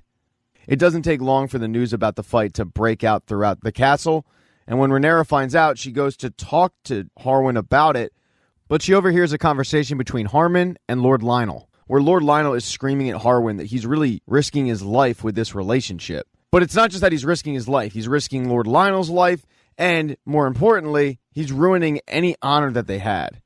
So Rhaenyra decides to let sleeping dogs lie, and she never talks to Harwin at all, just going back to her room, where she sits and waits for her husband. Eventually, Lord Laenor does show up, drunk, with his new lover, and when she gets Laenor alone, she can't even talk to him because he blurts out that he's heard there's a war raging on in the Stepstones. The Triarchy has formed an alliance with Dorne, and he can't wait to get back in a battle. And Rhaenyra brings up the fact that they have a battle raging at home that he has to be there for, because these rumors are becoming louder and louder. The thing is, Laenor doesn't really care. He feels like it's the worst kept secret in the realm. And this was their agreement. They would get married, but they'd be able to do their own thing. They go back and forth for a little bit until eventually she demands, as the heir to the throne, that he stay by her side in King's Landing. The next day, Rhaenyra heads to council, where it turns into a giant pissing contest between her and the queen. Everything that's brought up, they differ on. When the Stepstones are brought up, Rhaenyra blames the crown for not fortifying it after Daemon's victory a decade ago. Alicent points out that the crown doesn't have that money, fortifying it's pretty expensive, and Rhaenyra says, yes, so are wars. Actually, wars are more expensive. Alicent tries to wrap up council, but Rhaenyra says, no, I have something to say. You know, our families, well, there's a rift there. It's been forming for a while. But before we were one house, we were actually friends. Rhaenyra then proposes a marriage between her oldest, the future heir to the crown, Jace, and Helaena, joining the two families once again. She also promises that if her dragons have more eggs, she will give them over to Alicent and her side. That way, Aemon will have his own egg. The king thinks this is a great idea. He's over the moon about the thought. But Alicent doesn't agree, and she gives Rhaenyra, yeah, we'll talk and think about it. And while the king is a little blind to it, Alicent points out she is drowning right now. She's backed up with these rumors, and she feels like if she offers this up, it'll all be swept under the rug. Even after the king points out this is a good deal for them and a good marriage and good match, Alicent says to him, yeah, you can do it when I'm dead. She then escorts the king into his room and he's going to rest, but they get interrupted by Lord Lionel. After what happened with his son, he feels like he can no longer be the hand of the king and he tries to resign. But he's really pussyfooting around the real issue. He's not going to come right out in front of the king and the queen and say, yeah, I'm resigning because my son just had his third child with your daughter who's actually married. So he really just has to hide behind the fight, which Harwin was already reprimanded for. He was fired from the City Watch. And to the king, that's punishment enough. So the king rejects Lionel's resignation. He does ask the king to allow him to escort Harwin to Harrenhal, the family castle. Harwin was to take it over long ago, and now it's time. And the king says, yeah, go ahead, do what you got to do. But Alicent is so annoyed at her husband for continuing to dig his head into the sand that she just walks out. She decides to go and have dinner with Harwin's brother, Lord Larys. And Larys has heard about the fact that his father had a meeting with the king, and that's when Alicent fills him in on everything they talked about. Suddenly, Alicent is beating herself up over the fact that 10 years ago, she didn't speak up on Otto's behalf, and it led to him getting fired. She says aloud, I have nobody in King's Landing by my side. So Larys decides to prove his loyalty to her. After meeting with the queen, he goes down to the prison, grabs 3 people, pardons them, cuts out their tongues so they can't say a word, and instructs them to go to Harrenhal, wait for his brother to arrive, which will probably be the next day, and kill him. But not just kill Harwin, kill Lionel as well.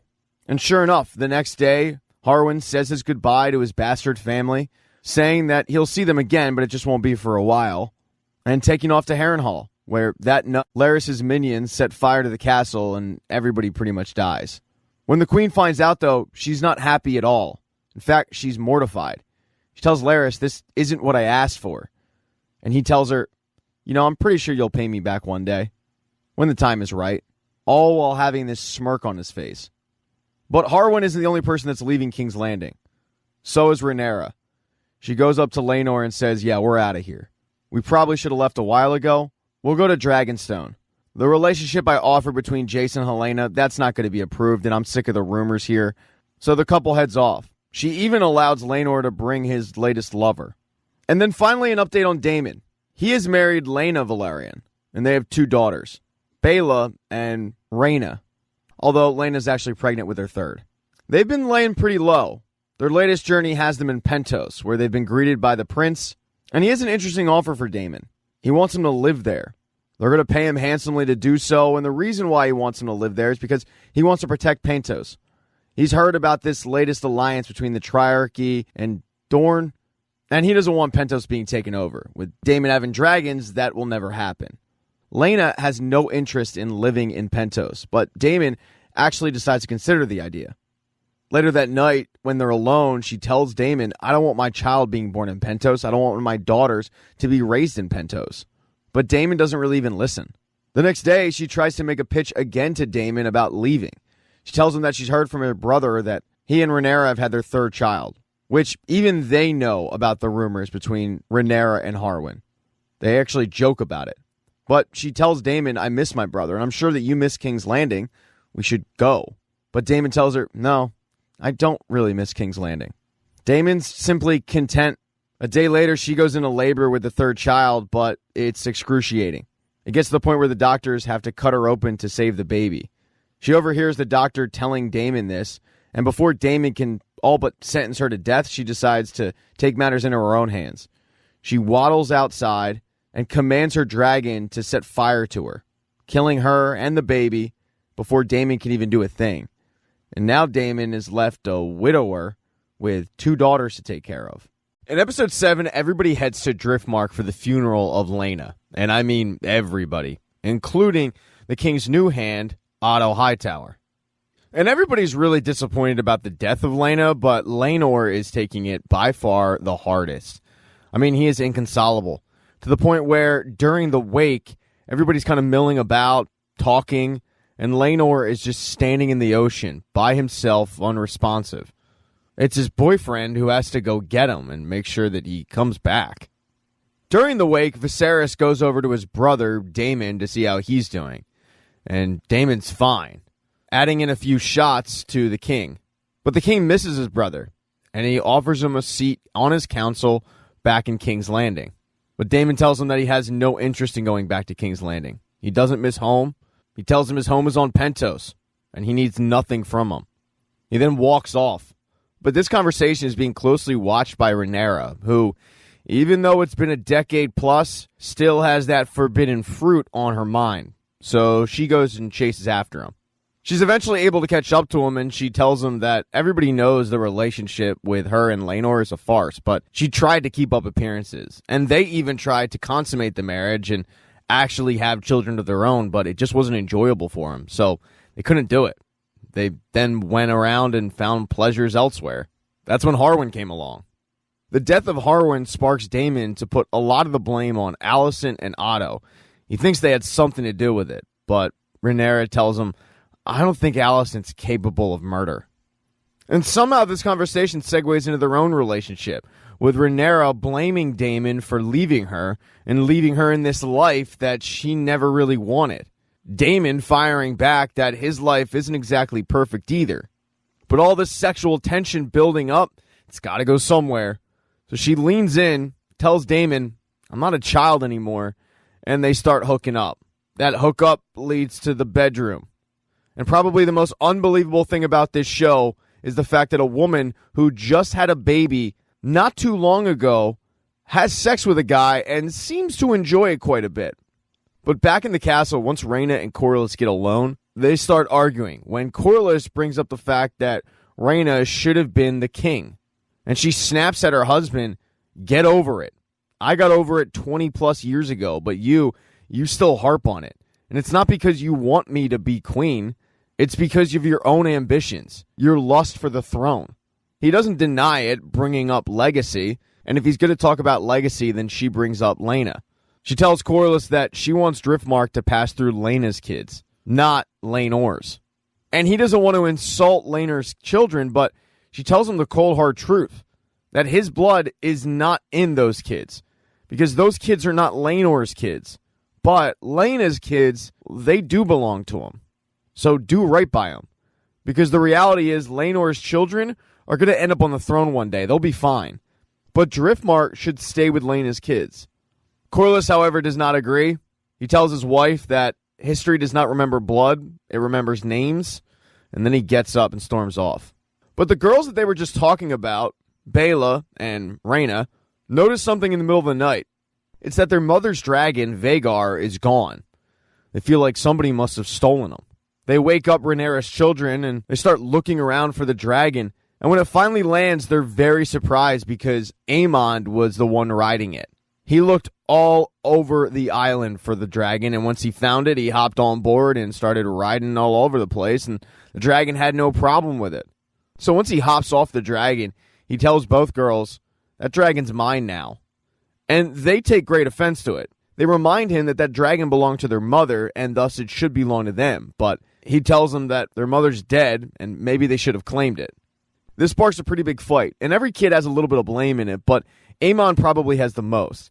He goes off, he punches Baela in the face, he's throwing kids around, and at one point, it looks like he's about to impale Lucerys' head in with a rock until Jace pulls out a knife. Aemon starts mocking both the boys about the fact that their father is dead.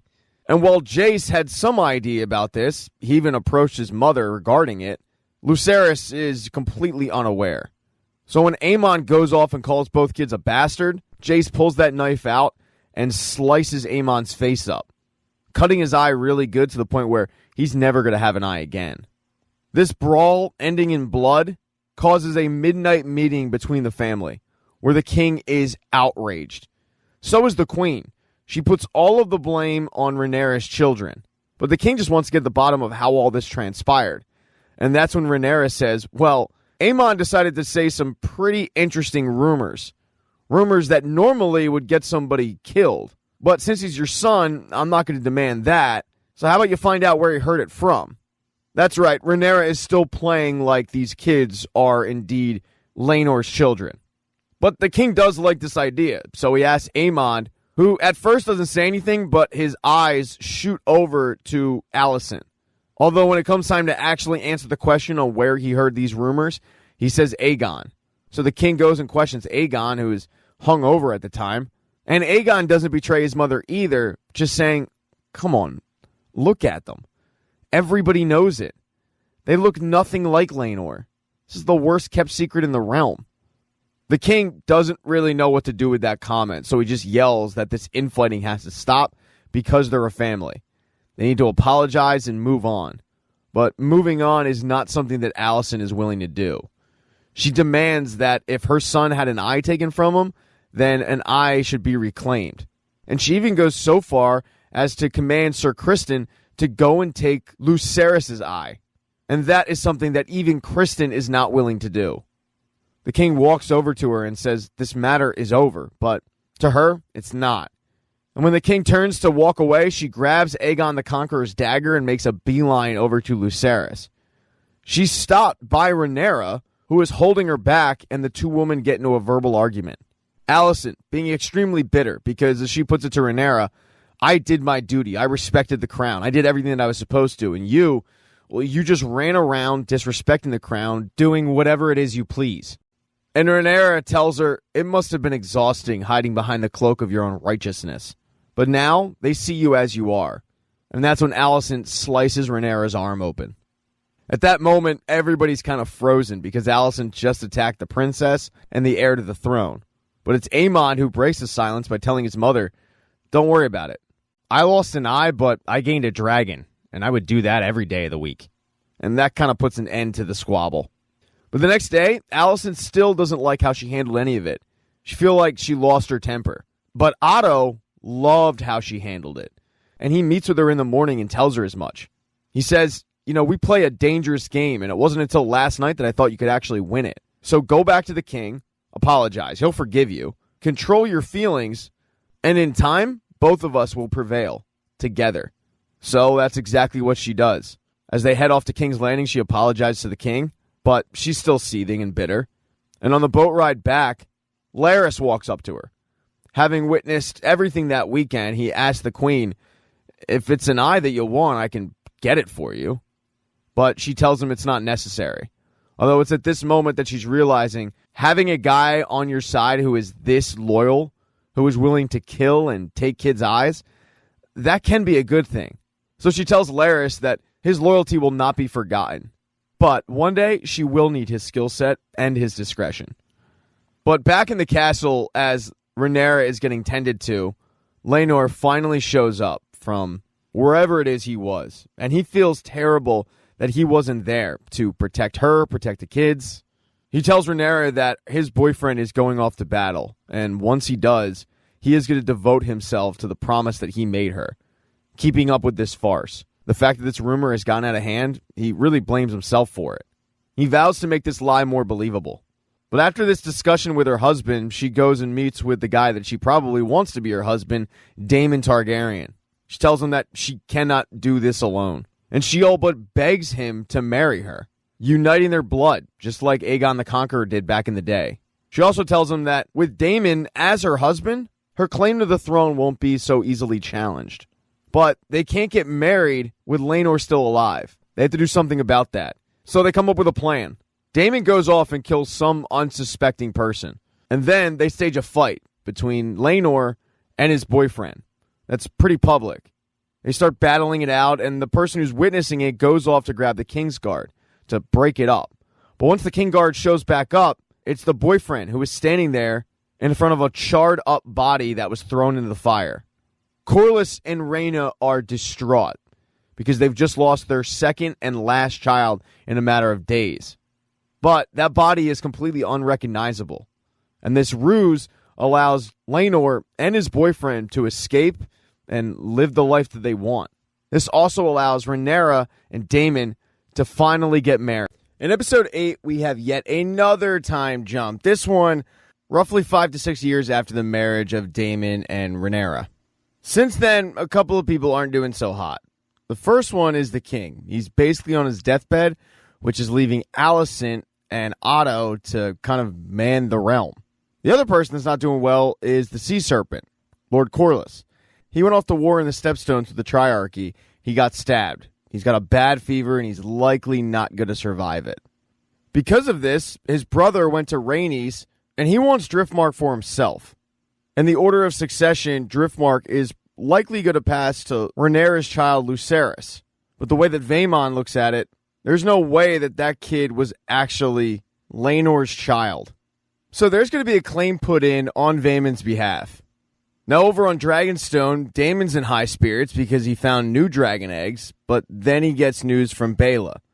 Baela had stayed back with Rhaenys, so she heard the whole conversation with Vaemond and his claim that he is the rightful heir to Driftmark. Baela decided to warn her father, and this really pisses off Rhaenyra. It forces Rhaenyra and Daemon, along with the children, to travel to King's Landing for the first time in years. When they arrive, the kids go off and check out the training grounds. They haven't been there since they were young children.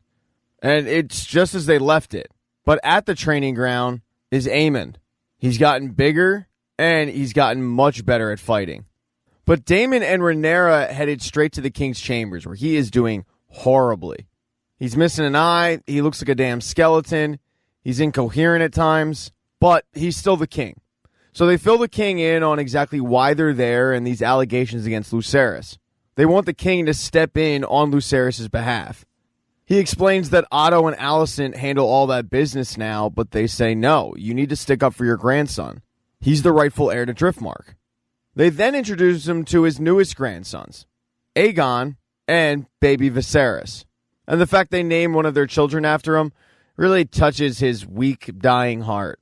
Now, while Daemon and Rhaenyra were with the king, they weren't greeted by Lady Alicent, but it's not out of spite. She was dealing with an issue. Her son, Aegon, had raped a girl, and the girl is crying because she feels like no one's going to believe her story. So she's pretty relieved when Alicent actually does believe the story. But Alicent's not really going to do anything about it. She explains to the girl, while I believe your story, some people won't. You were here with the prince alone. They're going to think what kind of girl you are, so let's keep this quiet.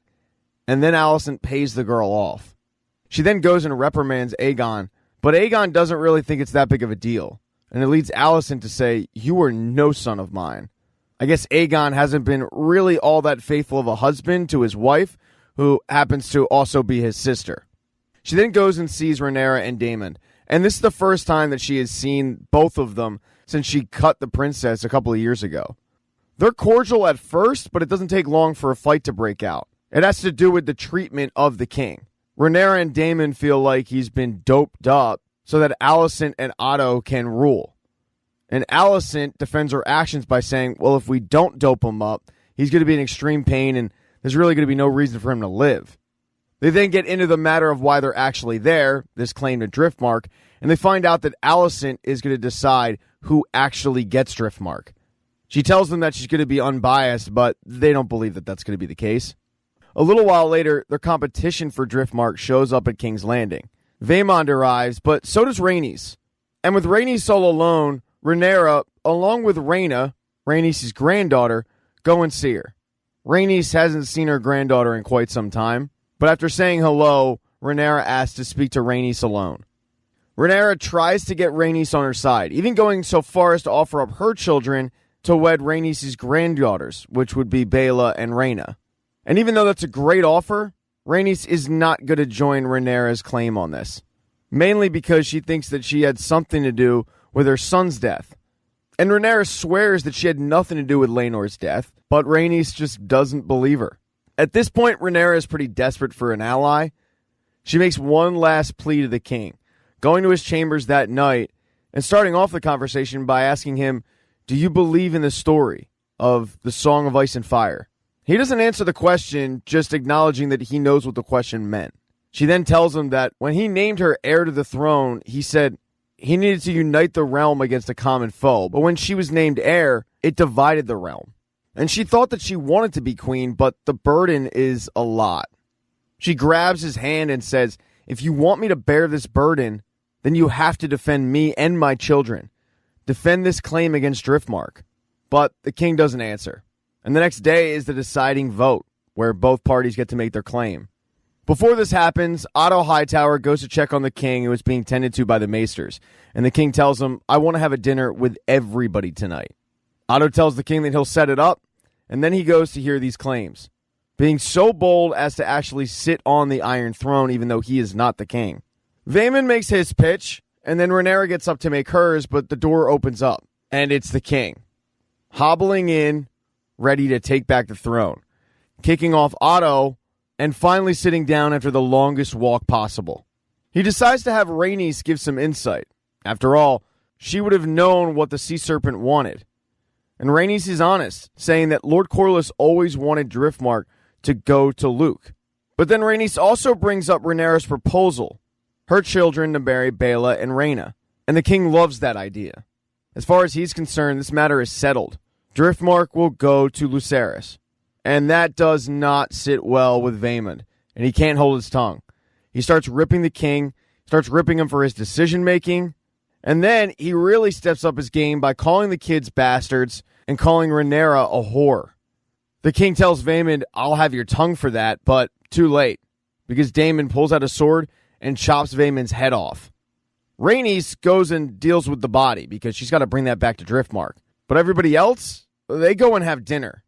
A dinner that's forced upon them that nobody really wants to be at. The king stands up and makes a speech, saying that everybody in the room are the people he really cares about. But what makes him sad is the fact that all these people have gotten so distant. He tells them that he is dying. He's not going to live much longer. And life is too short to hold grudges. And this speech really hits home with Rhaenyra. So she steps up and gives a toast to Alicent, saying that while they had their differences, Alicent has been extremely loyal and a great wife to the king. And for that, she's really grateful. And Alicent is touched by these remarks.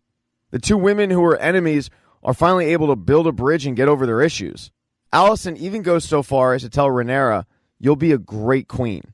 But this isn't the only speech, because throughout the dinner, Aegon has really been razzing Jace. Jace is going to marry Baela, and Aegon has been making fun of him for being a virgin, asking if he knows how to have sex. But when Aegon walks over to Baela and tells her, if you ever want to be with a real man, just let me know, that infuriates Jace. So he steps up, but he doesn't retaliate. Instead, raising a glass to both Aegon and Aemon and saying that they used to be close, and he hopes that they can be close again. After that, the party kicks off, and everybody seems like they're having a pretty good time, but the king's health deteriorates pretty quickly, and he has to leave the room. And when that happens, all hell breaks loose. Because shortly after the king leaves, the food arrives. And they just so happen to put a burnt pig right in front of Aemon. And he's still really sensitive to the whole pig thing. And Luke can't help but laugh at the irony. This infuriates Aemon. He slams the table and says, "No, I have another toast. It's to my nephews, Viserys, Jace, and Joffrey. They are handsome, they are wise, and they are strong." And strong would have been their name had their mother not run with this lie that they were actually Laenor's children. So when he keeps repeating that they are strong, everybody in the room knows what it means. And it really pisses off Jace. He ends up punching Aemon in the face, and it causes a little bit of a fight. And Alicent actually gets in the middle of it and yells at Aemon. But Aemon pretends that he didn't know what he was doing, saying, "What? I'm giving them a compliment. I'm telling them that they're strong." It really puts a damper on the party, and the kids are sent off to bed. Rhaenyra walks up to Alicent and tells her that she's going to head back to Dragonstone, get the kids settled, but once they are, she'll head back to King's Landing and be with her father. And everything that happened in this wild night ends up making their way back to Mysaria, who is still in King's Landing and has eyes and ears in the castle, so she knows everything that went down. But late that night, Alicent goes to check on her husband. And as I said, he's a little bit delirious. The king doesn't realize that he's talking to Alicent. He thinks he's talking to Rhaenyra. So he starts answering her question that she asked earlier about the Song of Ice and Fire. He tells her it's true. The Song of Ice and Fire, the prince that was promised, it's all true. Now, Alicent has absolutely no idea what he's talking about, but he continues. And he says, "You're the one.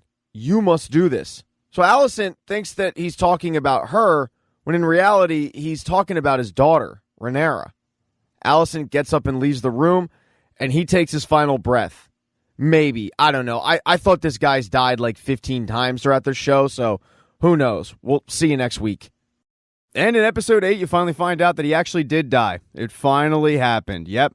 Word gets to the queen, and Alicent wants to keep it a secret as long as she possibly can. He tells those that are close to her, like Otto. But that last conversation that she had with Viserys, somehow she interpreted it as she's supposed to make Aegon the king. It was his, quote, dying wish. And it seems like she actually believes that. They then hold an emergency meeting of the King's Council. And it turns out most of the council was already planning on this happening anyway. If the king were to die, they were going to enact a plan where Aegon was to take over, not Rhaenyra. And when Alicent finds out about this, she's pretty pissed off, especially because it seems like it was Otto's doing. Another person who isn't happy is Lord Lyman.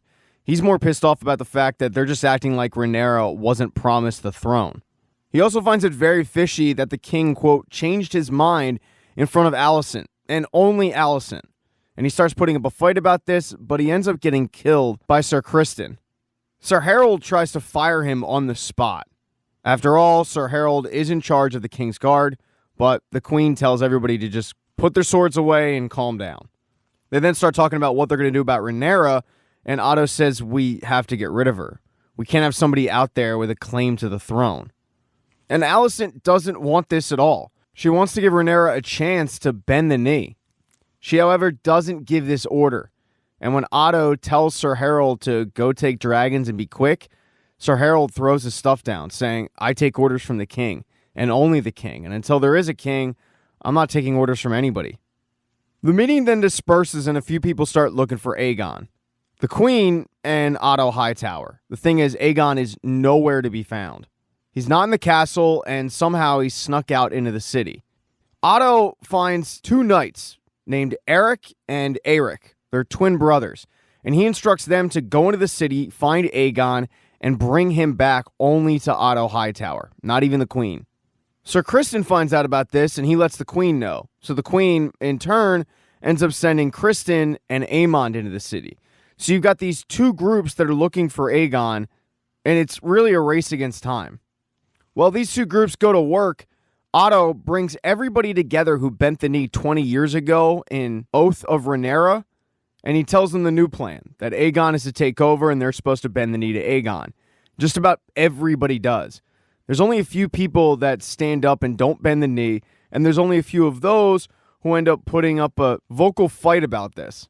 Those people end up getting killed. And the one guy who hadn't bent the knee yet and also hadn't said a word ends up finally bending the knee. But at the first chance he gets, he also tries to flee the city and probably tell Rhaenyra, and he ends up getting caught by Lord Larys. He ends up ratting him out to Otto, and that poor guy ends up getting killed as well. Otto mentions to Larys that he's noticed that Larys and the Queen have been spending a lot of time together. And Larys tells him, well, there's no reason why what we discuss can't help you too. Larys, being the ultimate snake, is trying to double dip and play both ends to his advantage. So Otto and Larys have a private conversation. The Queen, meanwhile, was tending to her husband's remains and also tending to his sister. Rhaenys hasn't been let out of her room. She's been locked up. And when the Queen finally goes and addresses her, Rhaenys is pretty pissed off about this. But the Queen explains that the king is dead and his last dying wish was to have Aegon take the throne over. She's come to Rhaenys that day to really curry favor. She wants Rhaenys on her side. She makes her pitch to Rhaenys and even offers her Driftmark. She also admits to Rhaenys that Rhaenys should have been queen years ago. It shouldn't have been Viserys, but unfortunately, that's the way it went. And Rhaenys looks at Alicent and says, come on, not even a little part of you wants to be queen? You don't want to take up the Iron Throne? And Alicent is kind of speechless at this. She doesn't know what to say, and she just tells Rhaenys, when you have an answer from me, ring the bell. And then she leaves, locking Rhaenys back up in her room. Now, in the city, both groups were hard at work trying to find Aegon. Eric and Eric ended up going to a child fight club, where it turns out Aegon spends a lot of time there. And maybe it's because he has a vested interest. They look over in a corner, and one of Aegon's bastard sons is just chilling. But at this child fight club, they're approached by somebody who wants to talk to the Hand of the King. Her name is the White Worm. And she reassures both twin brothers that she knows where Aegon is. So they send word to Otto, and a little while later, he ventures into the city and he meets with the White Worm. And it turns out it's Mysaria. As Mysaria and Otto are talking, the whole conversation, though, is being watched from a distance by Aemon and Criston. They figure if they just follow this group, they'll find Aegon. Sure enough, it works, because Mysaria tells Otto that she wants the child fight clubs to stop. The Gold Cloaks have turned an eye to it for years, and it's got to come to an end. And he reassures her that he'll look into it, and that's when she gives the location of Aegon. Twin brothers go and find him, and he's drunk and has zero interest in taking over the throne. But when they drag him out of the temple that he was in, there's Criston and Aemon waiting to intercept. Eric and Criston get into a sword fight, and when Aegon takes off running, Aemond jumps on him. In the end, the team of Criston and Aemon end up winning out, taking control of Aegon and taking him back to the queen. But this isn't before Aegon made a real pitch to his brother to just let him go, get on a boat, and leave. Never to be seen again. He really, really doesn't want to be king. And Aemon really, really does. So he definitely entertains the idea. But ultimately, they bring Aegon back to the queen. Now with Aegon firmly in her custody, Alicent goes and talks to Otto because she's not happy. Otto tries to explain to her that they're fighting the same battle. They're on the same side, but she says, no, we're not. I finally see that now. I'm a pawn in your little game that you've always been moving. They then start fighting about the fact that Otto wants to kill Rhaenyra, and that's not Alicent's wish at all. And with Aegon in her custody, she now calls the shots. So she tells her father, here's how this is going to play out. We're going to send terms to Rhaenyra on Dragonstone and wait for her response. Criston will be sworn in as commander of the King's Guard, and the next day at dawn, Aegon will be sworn in as the new king, and all of King's Landing will be there to witness it. She walks out of this meeting with her father and goes to her room, but she's not alone. Lord Larys was there waiting for her. Turns out, Lord Larys has some information for her, but he also has a foot fetish, which is ironic because the guy has a club foot. But we don't kink shame on this YouTube channel. In order to give this information, though, he makes Alicent show him her feet. And the information he has is the fact that there's a spy ring in her castle. In fact, one of the spies is her lady-in-waiting, named Talia. The thing is, Otto knew about this. He kept the spy ring in line because he figured it could benefit him at times, and it has. As long as the spy ring is still there, Alicent's secrets are never going to be secrets. So the best way to handle this is take out the head of the snake. Figure that that's probably the White Worm. Alicent gives the okay to Larys to get it done, and then she pulls out her feet and lets him touch himself to her Edgar Allan toes. After he finishes, he does seem to make good on his promise because the next day there's a fire that he probably had something to do with. But the next day is also the day where Aegon is to be sworn in. And Rhaenys has yet to give an answer to Alicent, and she's still locked up. But not for long, because when Eric finds out that Rhaenys is locked up, he finds it treasonous, and he wants to sneak her out of the city. The thing is, all she's focused on is getting back to her dragon, but Eric explains there's no time to go to the dragon pit. We've got to get you to shore, get you on a boat, and get you out of here. Unfortunately, they get swept up in the crowd that is going back to the kingdom to watch Aegon be sworn in as the new king. And they have no choice. They've got to follow the crowd. So in front of all of King's Landing, a very bitter Aegon is sworn in. Although when he gets the crown on his head and he gets the sword and he feels the power, he starts to come around to the idea. But Rhaenys decided to use this distraction to her advantage and sneak down to the dragon pit. And shortly after Aegon is sworn in, Rhaenys and her dragon burst through the floor, sending terror throughout most of the people there. And this includes Alicent, Aegon, everybody else who was involved in the ceremony, but they're frozen still. Rhaenys, sitting on her dragon staring at them, they figure that they're about to die. But instead of yelling Dracarys, the dragon just screams at them, sending the fear of God into them, and then Rhaenys turns around and flies away. And in the season finale, Rhaenyra is just hanging out on Dragonstone. She's having a conversation with Viserys about his duty and what he's supposed to do. He doesn't really have any interest in being Lord of the Tides, but thus, that's what he's going to be. That's when she gets word that Rhaenys has shown up. gets both Rhaenyra and Daemon in a room together and tells them of what happened at King's Landing. The fact that her father's dead and the fact that there's a usurper. Right away, Daemon figures that it was Alicent who killed his brother and took the crown for her son. He then gets really pissed off at Rhaenys when she tells him how she escaped because he says, you could have burned all of them and you didn't. And Rhaenys tells him, look, there's a war coming, but that's not my war to start. Now, they're coming for you, Rhaenyra. You really should leave Dragonstone immediately. But there's an issue. She goes into labor. Super, super early. So she can't leave. As she is dealing with premature labor, Daemon gets everybody in a room together and starts going over strategy on how not to die. The reality is they don't have as many men to surround the entire island, but he figures that they can trick them into thinking that they're stronger than they are. They also have these things called dragons. They have a lot of them, so that's a positive. Daemon then gets word that the sea snake's fever is broken. The guy that was once thought to be on death's door is quickly on the road to recovery, although they have no idea where he's sailing or what state of mind he's in. Daemon then gives the order to send ravens to their closest allies, and he himself is planning on flying to one of them, but Jace walks in and tells him, no, you're not. Her mom has given the order that nobody leaves this place while she's in bed. Daemon then heads out and talks to two King's Guards, trying to figure out their loyalty as his wife continues to go through labor. And in one gnarly scene, Rhaenyra, refusing help of any of the nurses, just rips the baby out of her. And the baby is stillborn. She then prepares the baby's funeral and they go outside and honor the baby. As they're doing so, Eric, the knight that was tasked to go into the city and find Prince Aegon, shows up on Dragonstone. In all of the madness and confusion, he stole the crown and headed out. He has loyalty to Rhaenyra because he feels like she is the rightful heir to the Iron Throne. So he shows up, bends the knee, and swears his loyalty to her, presenting her with the crown that she can put on her head. As soon as she puts it on, everybody that's there bends the knee. Everybody except Rhaenys. They then walk back into the room where they can strategize, and Daemon introduces her as Queen Rhaenyra. Daemon then starts quickly giving her an update on their strategy. Everybody around the table starts figuring who they can count on and who they can't. There's one particular guy named Lord Grover that Daemon's planning on flying and meeting with. And while this is the first time Rhaenyra's hearing about it, her face doesn't seem too thrilled with the idea. Rhaenys then gives the update on her husband. She's been alerted that he is sailing to Dragonstone, but they have no idea if he's going to bend the knee or not. They then continue to give her updates on who they can count on, who they can't. And that's when one of the guys pipes up and says, you know, we have dragons. We have a lot of them.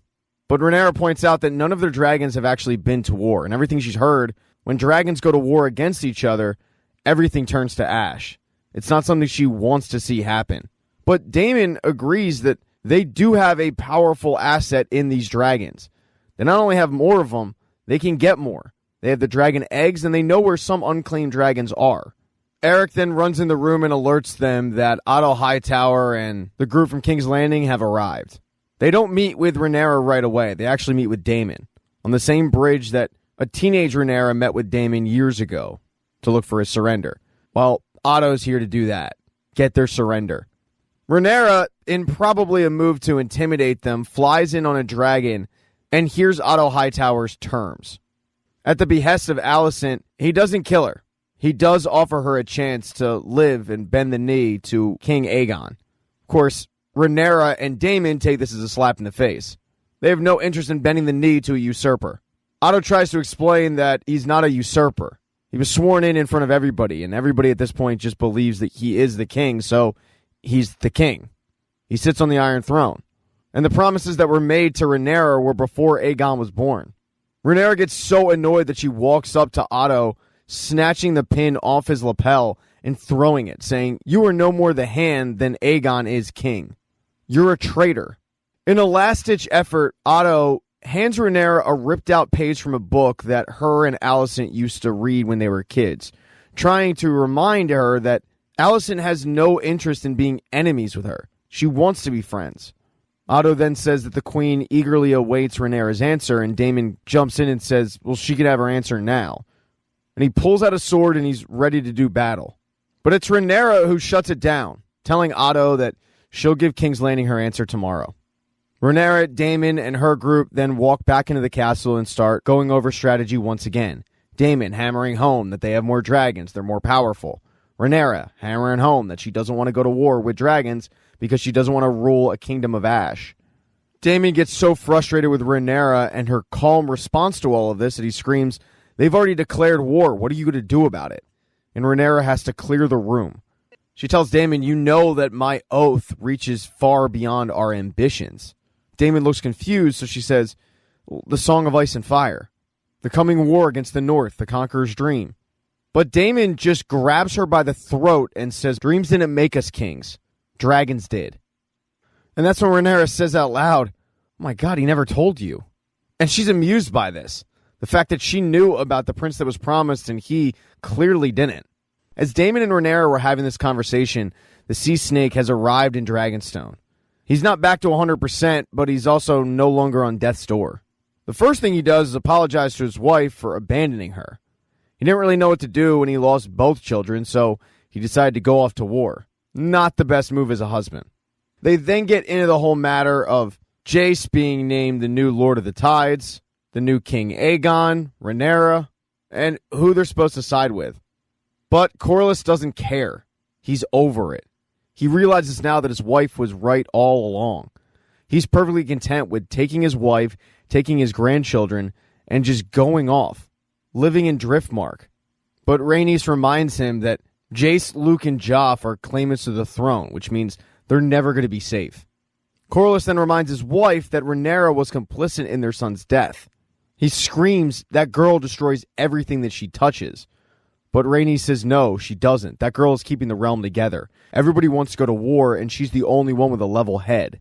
So that kind of makes up Corlys' mind. He gets up out of bed, and with Rhaenys, they walk in, and Corlys sees Rhaenyra for the first time. He apologizes to her about her father's death, and then he starts looking around for Daemon, and she has to tell him that Daemon's dealing with another matter at the moment. He then tells Rhaenyra that she has the full support of his fleet and his house, which is a big relief to Rhaenyra. Having the Valyrian fleet actually gives them a fighting chance, but to make it better, Corlys tells her that he was able to solidify the Stepstones. They run it now. The Triarchy is no more. And because of that, they can shut down the shipping lanes to King's Landing. And that is an absolute game changer. Rhaenys offers to take her dragon and patrol, making sure nobody ends up destroying their blockade. Now, the next step is making sure that they have allies to actually fight with them. They need to secure the support of Winterfell, the Eyrie, and Storm's End. So they're planning on sending ravens. But Jace says, no, you should send us. Dragons can fly faster than ravens, and they're way more convincing. Rhaenyra thinks about it and agrees. She sends Jace north to solidify Eyrie and then Winterfell, while she sends Lucerys south and meet with Lord Boros Baratheon. Right before the boys leave, though, she makes them swear that they will not be fighters. They are going as messengers, not soldiers. She wants her boys returning home. And they swear to it. They then take off. When Lucerys arrives in Storm's End, he's pretty nervous, but he's shocked because his dragon isn't the only one there. There's a much bigger one. And then he notices whose dragon it belongs to when he actually walks into the castle, and it's Aemon's. He's beaten Lucerys to it. Now, Lucerys is even more nervous than ever. But Baratheon demands to know why he showed up and what he's offering. And the thing is, Lucerys isn't offering a thing. The message from the queen is just, honor what your father promised.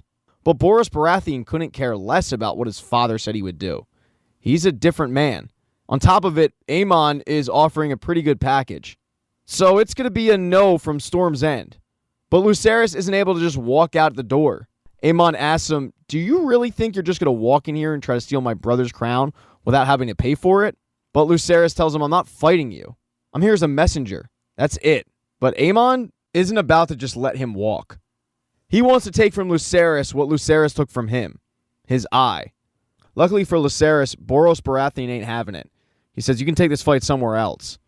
And Lucerys is quick to get the hell out of there, hop on his dragon, and fly away. Although, as he's trying to fly back to Dragonstone, he's being chased by Aemon and his much bigger dragon. He's able to evade Aemon, flying through some narrow caverns, but eventually, Lucerys' dragon acts on his own, spitting fire in the face of Aemon's dragon, even though Lucerys didn't order it. And just like Rhaenyra predicted, when dragons start going to war together, bad things happen. Aemon commands his dragon to not go after Lucerys' dragon, but it's too late. Lucerys flies up over the clouds thinking he's safe, and then out of nowhere, Aemon's dragon ends up biting him in half and killing both of them. And Aemon is in shock because that wasn't part of the plan, and now he knows that a war is definitely going to kick off. And sure enough, when Rhaenyra gets the news from Daemon that Lucerys died, her entire mood changes, and her face is ready for revenge. And that is how the end of House of Dragon Season 1 ends. Thank you so much for getting this point of the recap. Consider subscribing to the channel. Hit thumbs up if you liked it. Smash that thumbs down button if you thought it sucked. I have memberships. I have a Patreon. All of that is in my bio.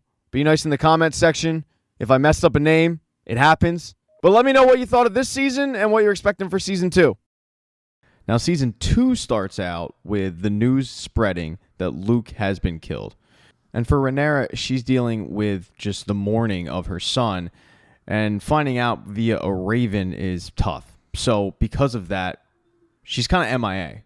What she's actually doing, though, is getting confirmation that her son is dead, meaning she has to track down his dragon, track down his body, and actually see for herself that, yeah, he's no more.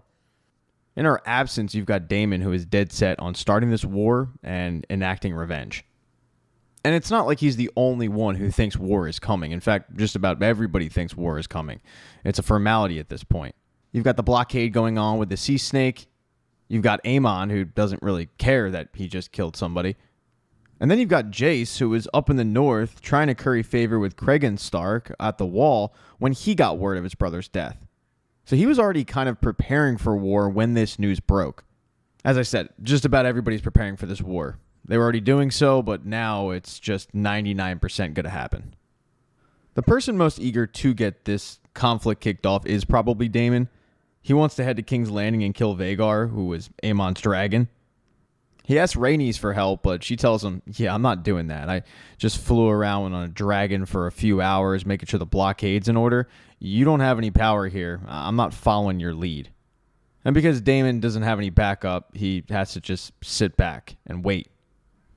Over at King's Landing, though, there is some naivete going on with King Aegon. He's got to head to his council meeting that day. He wants to bring his son, his 4-year-old son, Jaehaerys, along because Jaehaerys is going to one day be king. Jaehaerys ends up kind of just being an annoyance to Tywin Lannister, who's trying to give the king advice, but 4-year-olds are going to be 4-year-olds. They're going to be annoying, and he can't really discipline them because he is the future heir to the throne. It's during this meeting that the Hand of the King gives Aegon an update that basically every letter they've sent out has gone unanswered, including Alicent's letters to Rhaenyra. Shockingly, Rhaenyra hasn't been keen to respond to the letters after her son was murdered. A sympathy card from CVS doesn't quite hit home when it was your son who did it.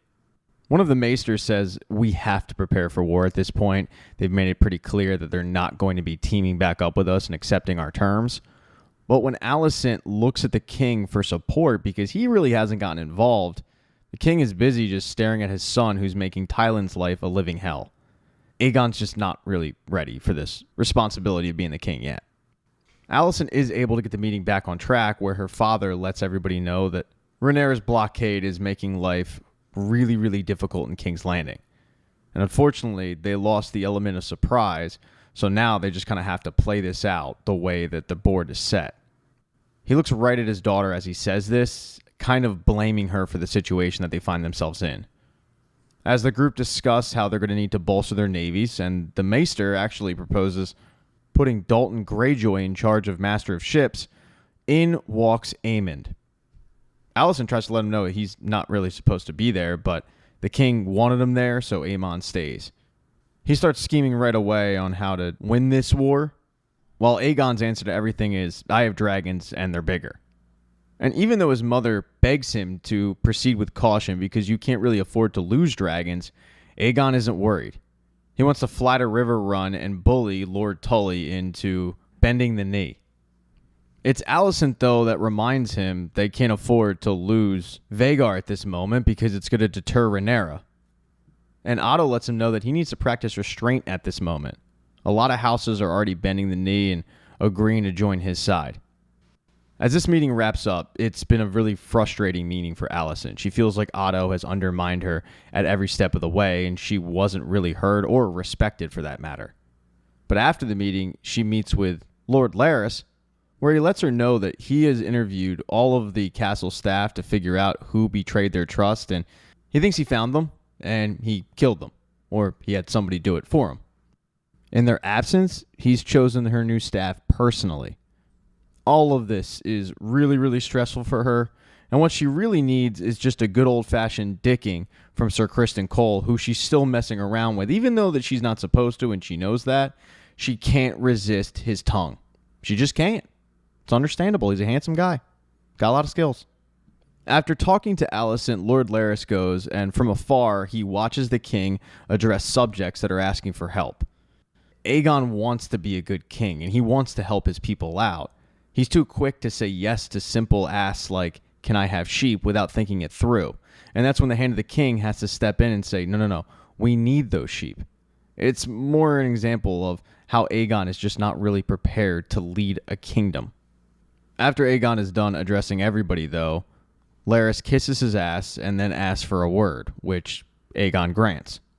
And when he gets him alone, he pitches him on firing Otto Hightower, saying that Otto controlled his father, and now he's trying to control him, and he doesn't want to be his father, so what he needs is a new Hand to the King, and I think we all know who Larys thinks should be the new Hand to the King. He's gunning for that promotion. Otto, meanwhile, was busy meeting with Alicent, who requested a meeting with him hours ago, but never was granted one because he was busy controlling said king. And she tells him, Dad, you can't sit there and undermine my authority. It makes me look bad. It gives me no credence in that room whatsoever. I need you as an ally, not an enemy. Help me with this. Aegon still needs me, at least in private, and when you undermine my voice, both of my boys will grow deaf to it. Otto admits that he hadn't seen it like that before, but he sees how she could view it as such. And she says, Dad, once the lure of power has rubbed off on Aegon and he gets bored with it, then we can start steering him to what we want to do. And he says that's a great plan, but you have to accept that the path to victory now is riddled with violence. And that is something that she absolutely recognizes. Back with the other half of this story, Rhaenyra, she's finally returned. Her council is trying to encourage her at this point, show her that they're ready to do whatever it takes to win this war. They're ready to fight if the need be. But she says 4 words. I want Aemon Targaryen. So Daemon goes to work. While Daemon tries to figure out a way to grant his wife's wish, Jace returns a little while after Rhaenyra does, and the two have a moment together where they just mourn. She then buries the body of her dead son, and she continues to mourn. For Daemon, he does get a stroke of luck. One of the Sea Snake's ships picked up the White Worm. Daemon blamed her for a lot of what happened, and she says, no, I just went to the highest bidder. I have no allegiance to anybody.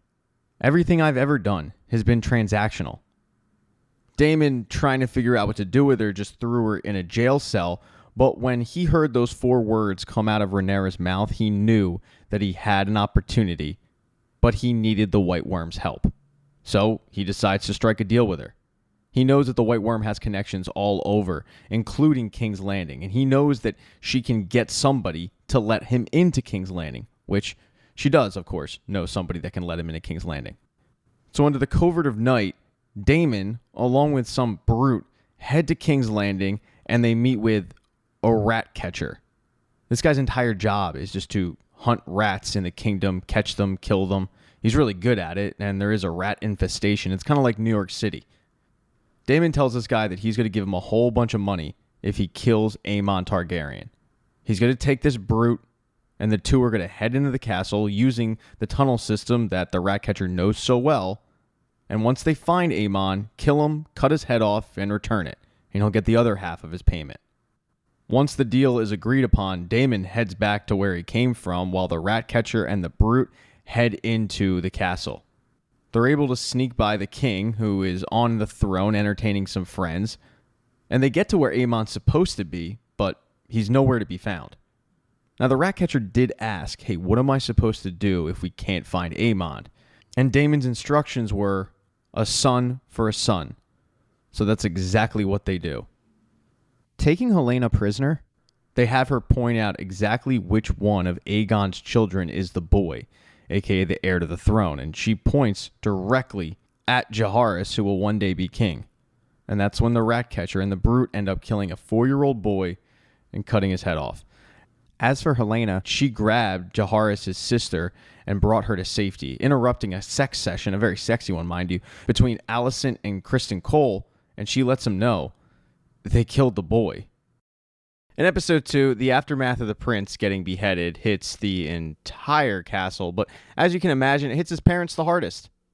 Helaena dealing with the fact that she was there, she was held at knife point, and she was forced to point out which one of her children would die.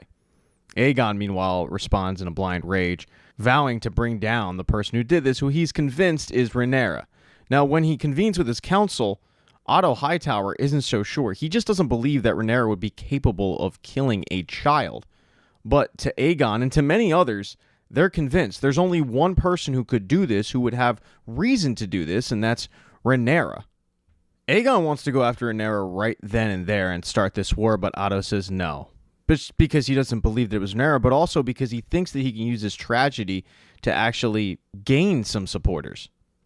What Otto says they should do is take the little prince's body through the town and let the entire kingdom see what, quote, Rhaenyra Targaryen did to him. It's complete propaganda, and even though Otto doesn't believe that she did do it, he thinks that using it to their advantage is just the smartest move at this point. It could pay dividends in the long run by gaining the support of everybody. Once they see what big bad Rhaenyra did to this little 4-year-old, how could they support her? There is pushback on this, though. Alicent doesn't want to do it, and Helaena certainly doesn't want to do it. But they're convinced to do so anyway, whereas Aegon, he's not going to have to show his face because it's too difficult for him. Once again, the Otto Hightower propaganda machine is in full swing. And if you're wondering where the head is, well, they did end up getting it back. The Ratcatcher got away, but the muscle, the guy who actually cut the head off, he was caught. Lord Larys had his men take him to the dungeons where they can question him and find out exactly who was behind all of this.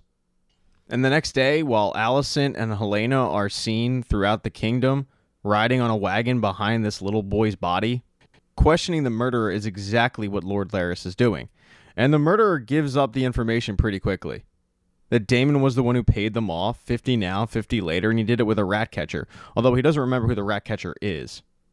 Once Lord Larys has all this information, he lets the king come in and finish this guy off.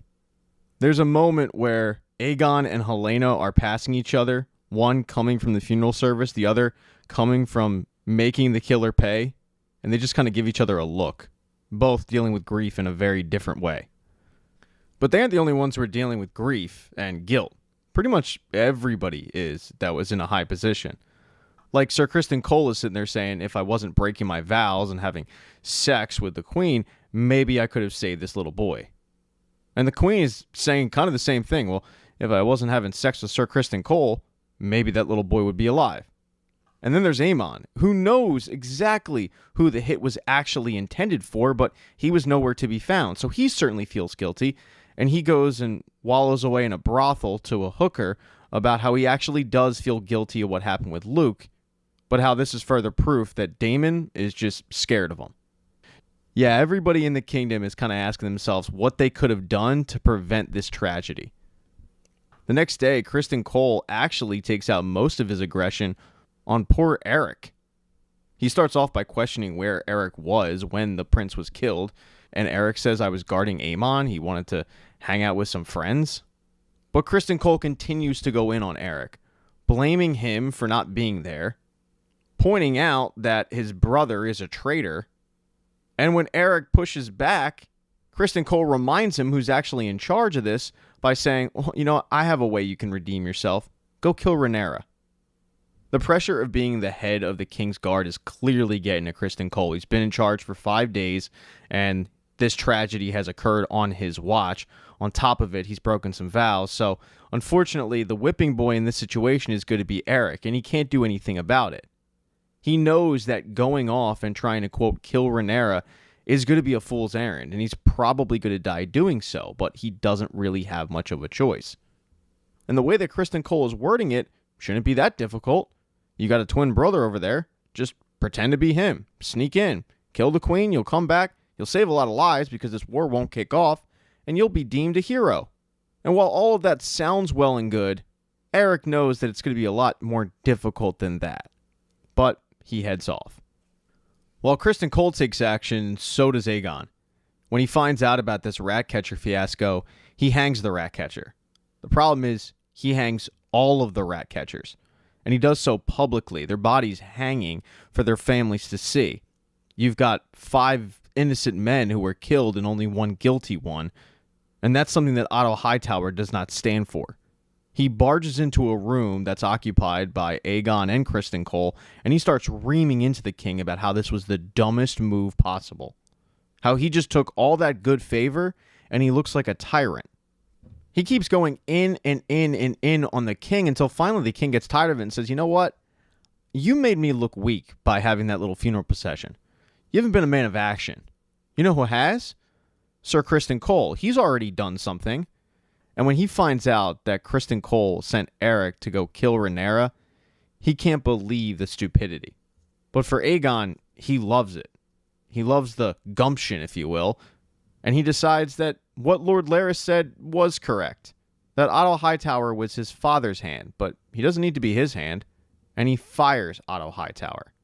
But he doesn't promote Lord Larys. Instead, he promotes Sir Criston Cole, who's had the fastest rise you've ever heard of, and now finds himself as the hand to the king. As for Otto, he's embarrassed. He just got fired, he's not on the king's council, and he knows that he can't stay, so he has to go somewhere. He goes to talk to Alicent about it, and he's planning on heading back to Old Town and counseling Darren. But Alicent says, don't do that. Instead, go to Highgarden, talk to the Tyrells, get their support, and in the meantime, I'll talk to my son, and I'll get him back on board with you being hand to the king. Right now, he's emotional. He just lost his son. He's not thinking clearly. When she's done talking to her father, she goes to talk to her son and find out what the hell he just did. But when she walks in on him, he's crying. He's finally mourning the loss of his son. And when she sees this, she can't bring herself to do anything but just walk out the door and walk back to her room, where Sir Criston Cole is waiting. And all that pent-up aggression, she takes out on him. She starts slapping him, but this is just a lot of sexual tension, and the two end up once again hooking up. Because even though every time they say, oh, we can't do this again, they can't resist each other. It's adorable. Now, as for Rhaenyra, when she finds out what happened to Jaehaerys, she is mortified. I mean, she's completely disgusted and can't believe anybody would do such a thing. She, of all people, knows what it feels like to lose a child, but to this, in this manner, she can't even believe it. And she's also disgusted when she finds out that she's being blamed for it, because she can't believe that anyone would think she was capable of doing such a thing. She, of course, wants to put out a statement denying that she had anything to do with it, but her counsel lets her know that it's probably going to fall on deaf ears. They also know that politically, this is horrible for them because they're going to lose a lot of people that were loyal to them just because of the fact that Otto Hightower's propaganda machine is working. Finally, though, she looks over at Daemon, who always has something to say, and realizes that he hasn't said anything on the matter. And that's when it dawns on her that he had something to do with it. She has a private conversation with him where he admits that, yes, he did have something to do with it, but he takes no responsibility for it because he told those people to go after Aemon. And when she grills him on what did you tell them to do if they couldn't find Aemon, he doesn't really have an answer for it. He just continues to pass the buck and take no responsibility for what happened. He just looks at it like it was an unfortunate situation. This kicks off a giant fight between the two. Rhaenyra feeling like Daemon will just do anything he feels like, and part of the reason why is because deep down he still resents her for the fact that she got what he felt like he deserved, the heir to the throne. She flat out tells him, my father couldn't trust you, and honestly, I don't know if I can trust you. To which he screams back, I'm headed to Harrenhal to raise an army behind you. These two get absolutely nowhere on this argument, neither one giving an inch, and the next day when Daemon heads off, Rhaenyra isn't even sure he's headed to Harrenhal. Rhaenyra does get support from Daemon, kind of. It's in the form of his daughter, Baela.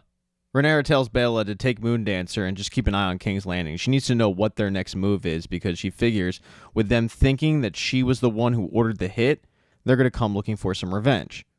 She has no idea that the revenge is already on the way. After instructing Baela, Rhaenyra also wants to get the lowdown on exactly how this hit transpired, and she knows that one person she can talk to is Mysaria. With Mysaria in custody, Rhaenyra questions her on what she had to do with this, and she eventually says, I gave Daemon 2 names, but you have to understand, the only reason I did that was because he promised me my freedom. For Rhaenyra, she's not about to honor that. It doesn't really benefit her to free Mysaria. While she doesn't really like Mysaria, she also knows that Mysaria does have some inside information. But then she actually recognizes Mysaria as the woman who Daemon promised years ago that he would marry, and then later took back that offer. Mysaria actually tells a tale about how she worked her way up from nothing, trying to gain respect, eventually gaining a home that she could be proud of, until eventually it was all taken away from her. She assumes by Otto Hightower, but the point is, no matter what she does, some people are always going to view her as a whore. And for Rhaenyra, who just had that argument with Daemon, man, that really, really hits home with her. So after some thought, she decides, you know what, I am going to let Mysaria leave. She tells Eric to take care of it, and a little while later, Mysaria is making her way down to the port to take off. But as she's doing so, she notices that Sir Eric is walking away from the port. And considering she knows that they're twins, she knows something's up. She alerts the guard, and it's unknown whether the guard was able to get word to the kingdom or not, but by the time that Eric is able to get into Rhaenyra's chambers, he's not able to kill her, because he's caught by his brother. This kicks off a big fight between the two, where eventually they both die. Initially, Rhaenyra's Eric winning out, but then he just feels so guilty about everything, he falls on the sword and kills himself. Either way, the fact that somebody sent a hit on Rhaenyra, that's guaranteed to start a war. In episode 3, Rhaenyra buries both brothers together, but she has a bigger concern.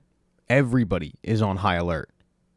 Everybody assumes that this order came from King's Landing, and while it did, they're thinking that it probably came from Alicent or Otto Hightower. And that's when Rhaenys comes over to Rhaenyra and says Otto Hightower would never have allowed this. Rhaenys mentions how it's gotten to the point where people are going to forget about how this war even started, and then she goes through the litany of things that led to this point, like Luke dying, Aemon getting his eye taken from him. But her point is, it's getting to the point where none of it's really going to matter. That's when she tells Rhaenyra there is another way, and it's Alicent Hightower. Rhaenys knows that Alicent figures war is on the way, and she's going to want to stop it. Of course, you've got Rhaenyra, who thinks that Alicent is the Antichrist who took her throne from her. Rhaenyra is still upset about the fact that Alicent sent a raven's message she still hasn't even read yet. Because after what she did, Rhaenys cuts her off and says, that's not her, that's the men who are around her, they seek the bloodshed. And when Rhaenyra says, well, she permitted it, Rhaenys says, just like you permitted the murder of a little boy in his bed. And while Rhaenyra knows that she didn't do that, and Rhaenys knows that she didn't do that, that's the perception, and that's Rhaenys' point. That while Rhaenyra thinks she knows, she might actually not. So she probably should go and find a way to talk to Alicent Hightower to stop this war before everybody ends up regretting the decision. And while Rhaenyra does understand Rhaenys' message, she still has no real interest in talking to the person who she feels like stole her throne from her. As for Alicent, she's at King's Landing, and she's with the rest of the advisors of the king trying to figure out what their next move is now that the planned assassination didn't work out. That's when Alicent realizes just how little influence she currently has. For Criston Cole, it's his first day as the Hand to the King, and he doesn't really handle it well. He shows very little remorse for sending Eric to his death, and then he has what Alicent feels like is a very, very irresponsible idea that's going to cost even more lives. Aemon tells the group that the war might have already kicked off. The first fight between warring factions regarding the sides went down in the Riverlands between two houses, House Bracken and House Blackwoods. Now, both these houses have been at war for years. They've never really gotten along. It's like Hatfield and McCoy's, but they went to war based on which side chose which king or queen. And while some at the table don't think it's a big deal because these houses have never really gotten along, others feel like this is the first actual battle in the war for the throne. King Aegon himself gets especially excited when he finds out that the Brackens were the ones who were successful in this battle because they support him. But Tywin Lannister points out both sides suffered heavy losses. I don't know if we can consider anything a win. Because many at the table think that what they should have done is gotten both of those sides united, working for Aegon, not fighting amongst themselves. As they discuss exactly how they're going to take the Riverlands, that's when Sir Criston Cole speaks up and he says, Harrenhal is the key to taking the Riverlands. So what I'm going to do is I'm going to grab a bunch of guys here that I know, that I've trained, that I can trust. I'll turn all the houses that declared for Rhaenyra to our cause. We'll add them to our own. Then we'll turn west. I'll enlist the Brackens, we'll subdue the Riverlands, and then we'll take Harrenhal. For Alicent, she feels like this is completely irresponsible because she doesn't think Criston Cole has enough time to do any of this.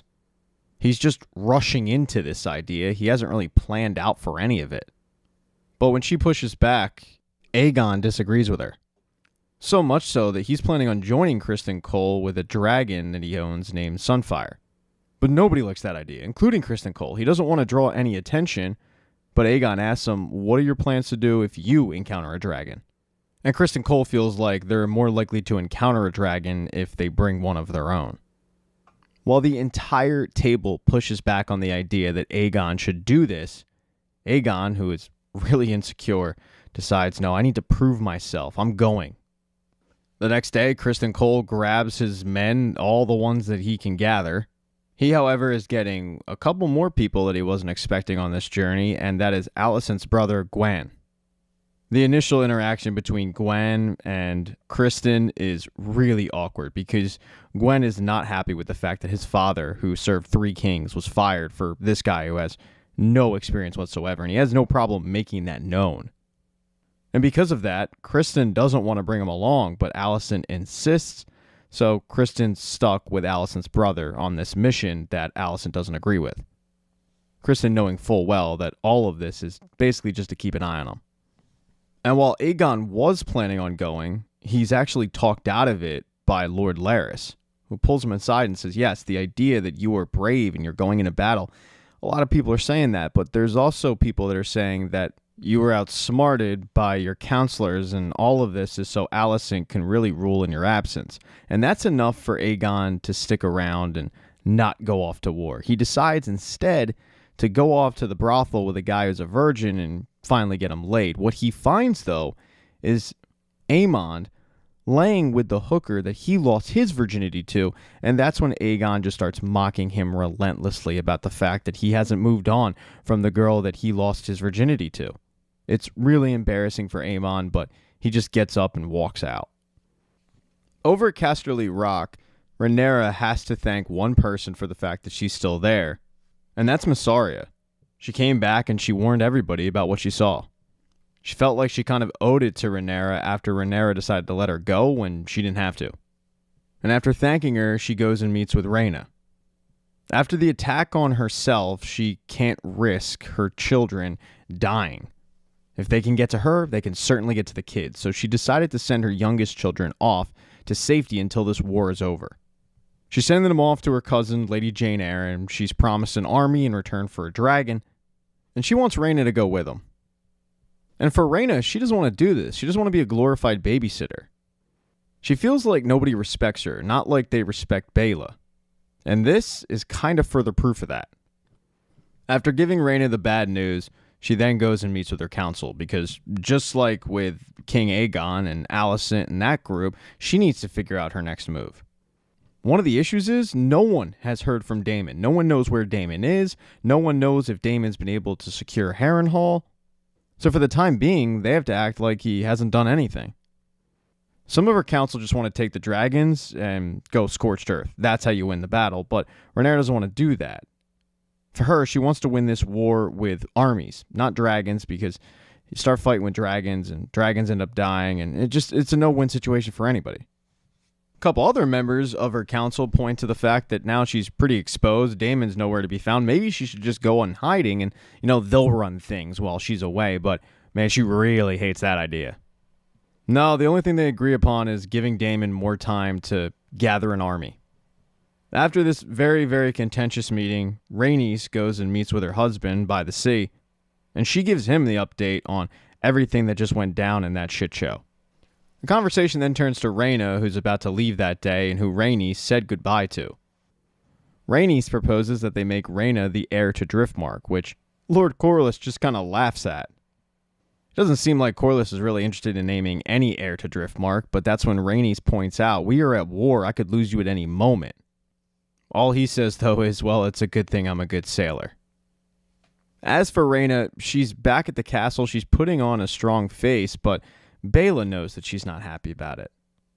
As Baela's trying to make Rhaena feel better about the situation, they walk over to Rhaenyra, and she shows them another thing that Rhaena will be accompanying on this trip. It's dragon eggs. Rhaenyra didn't feel comfortable having, quote, all her eggs in one basket, quite literally and figuratively, so she's spreading them out a little bit. She knew with war on the horizon, she needed to keep the future in mind, and by sending these dragon eggs away, she's doing that. Rhaenyra then says goodbye to her kids, Rhaena says goodbye to her sister, and everybody takes off. And that night, an emotional Rhaenyra finally opens Alicent's letter. The next day, though, she gets really bad news. As Baela was doing her job by just scouting the area for anything that looked abnormal, she came across Sir Criston Cole's group. Right away, she recognized that's Sir Criston Cole. And she had no idea what they were doing, but she knew it wasn't good. Now, with concrete proof that people from King's Landing are marching to gather an army, a lot of Rhaenyra's council is urging her to do something. They urge her because they know that Cole's group is headed to Harrenhal, and if he gathers an army and then he calls a dragon on his own, Daemon, if he's even at Harrenhal, is in danger. But even though they urge her to do something, the thing she does is go and see Mysaria and say, "What do you know about Alicent Hightower's movements? Because I need to speak with her." Mysaria, who was able to get Daemon snuck into King's Landing, tells her that the way to get in without being noticed is to dress up like a septa.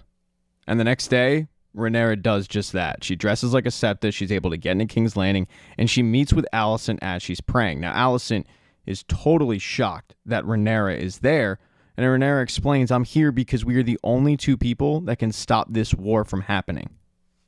This, though, starts a petty squabble between the two, where at first they argue about what the other did.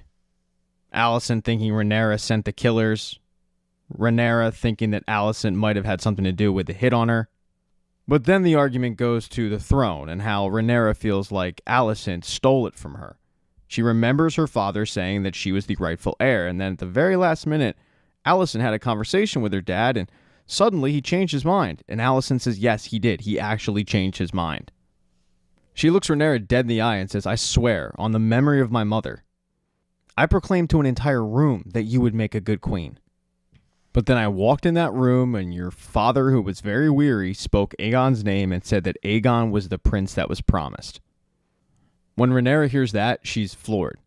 She now realizes that, yeah, her dad actually did change his mind, because how in the world would Alicent even know that? It must be true. And while it hurts, she still wants to stop this bloodshed. Unfortunately, what she doesn't realize is that Alicent doesn't really have the pull that she used to. So even though both women do want to stop this war from happening, and they do think that it's stupid, Alicent can't really help Rhaenyra in this situation. She just shakes her head at Rhaenyra and says, "It's too late." All is not lost for Rhaenyra, though. Daemon did arrive at Harrenhal, and while he expected to get some resistance, he got zero of it. He was met by Simon Strong, who welcomed him with open arms, because he has no allegiance to anybody. So yeah, okay, fine, I'll join Rhaenyra's side, no problem, I don't really want to fight. That night, though, the weirdest thing happened. Daemon started having a hallucination. At first, he went around the castle looking to find who was trying to get in his room, and that's when he came across a teenage Rhaenyra holding the slain Jaehaerys' body. When he snaps out of it, he's in front of the Wayward Tree, where Elise River tells him, Daemon, you're going to die here. So that's a bit of a buzzkill. In episode 4, the oddities at Harrenhal continue for Daemon. In one particular instance, he dreams that Rhaenyra is on the throne, and he gets so annoyed with the fact that she stole the throne from him that he cuts her head off. When he wakes up, he realizes it is a dream, but his hands are covered in blood. He gets awoken by Sir Simon Strong, who is currently the head of Harrenhal. He's related to Lord Larys, but those two don't get along. It's one of the reasons why Simon Strong decided to just kind of give Harrenhal off to Daemon when he showed up. But Daemon is at Harrenhal because he needs an army. Simon Strong doesn't have one, but he's going to need one sooner than he thought. Simon Strong lets him know that there was a raven that gave them updates on everything that's going down with Criston Cole gaining forces left and right. He's tripled his army in size since he's left King's Landing, and it looks like Harrenhal is the destination. What Simon's concerned with is, even if Daemon can convince the Rivermen to fight for him, they're not going to be ready in time. And Daemon gets a cold reality of that when he meets with the heir to River Run, Oscar Tully. The problem is Oscar Tully's not speaking for his grandfather. He's got too much respect for him. And Daemon, when he poses the question, will you kill him to take over so we can actually do something? Oscar Tully kind of looks at him like he's nuts and says, no, I'm not doing that. And Daemon says, well, then you're useless to me. Daemon's getting more and more frustrated. He doesn't have an update, and because of that, he hasn't sent any news to Rhaenyra or her council. That night, though, the bad dreams continue. He wakes up in the middle of the night. He can hear somebody outside of his room. He follows that person. And when he catches up to him, he's really surprised because the person looks a lot like Aemond. When he follows it down a corridor, that's when he runs into Alice Rivers. And he can't quite figure her out. She says pretty weird stuff, like she's been there for a long time, but she does let him know that Harrenhal is haunted. It has been haunted. So if he's seeing things, that's kind of to be expected. But it also seems like she knows that he's seeing things. She's also the only person there that isn't intimidated by him. And a prime example of this is when she questions what exactly he's doing there. She's figured out that he must have had a quarrel with his wife because he took the castle and he sent no ravens. And she figures that it probably has something to do with the fact that he's still upset that the girl that he grew up with and bounced on his knee stole the thing that he wanted most, which was a claim to the throne. So she asks, are you here just to stake your own claim? And he's so thrown off by all of this that he doesn't quite know what to say. That's when she hands him this drink that she made and says, drink this, you're going to need it. And when he does, he wakes up at a table with Simon Strong and the head of House Blackwood. He has no idea how he got there. He doesn't even know why the head of House Blackwood is there. And that's when Sir William Blackwood says, I'm here because you requested that I be here. As he's listening to Blackwood talk about how he will support Rhaenyra, that's when Daemon sees another vision. This time, it's of his ex-wife, Laena.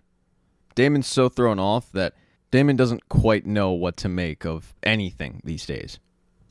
But as for Sir Criston Cole, yeah, he is dominating. I mean, he has tripled his army, and it does seem like the next likely stop is Harrenhal. After Criston Cole takes Duskendale, the next likely spot would have been Harrenhal, but he throws a curveball and decides to go to a little tiny castle called Rook's Rest. Doesn't really make sense to anybody except Sir Criston Cole. And that's because Sir Criston Cole has been working not with the king, even though he is the king's hand. No, he's been working with the king's brother, Aemond.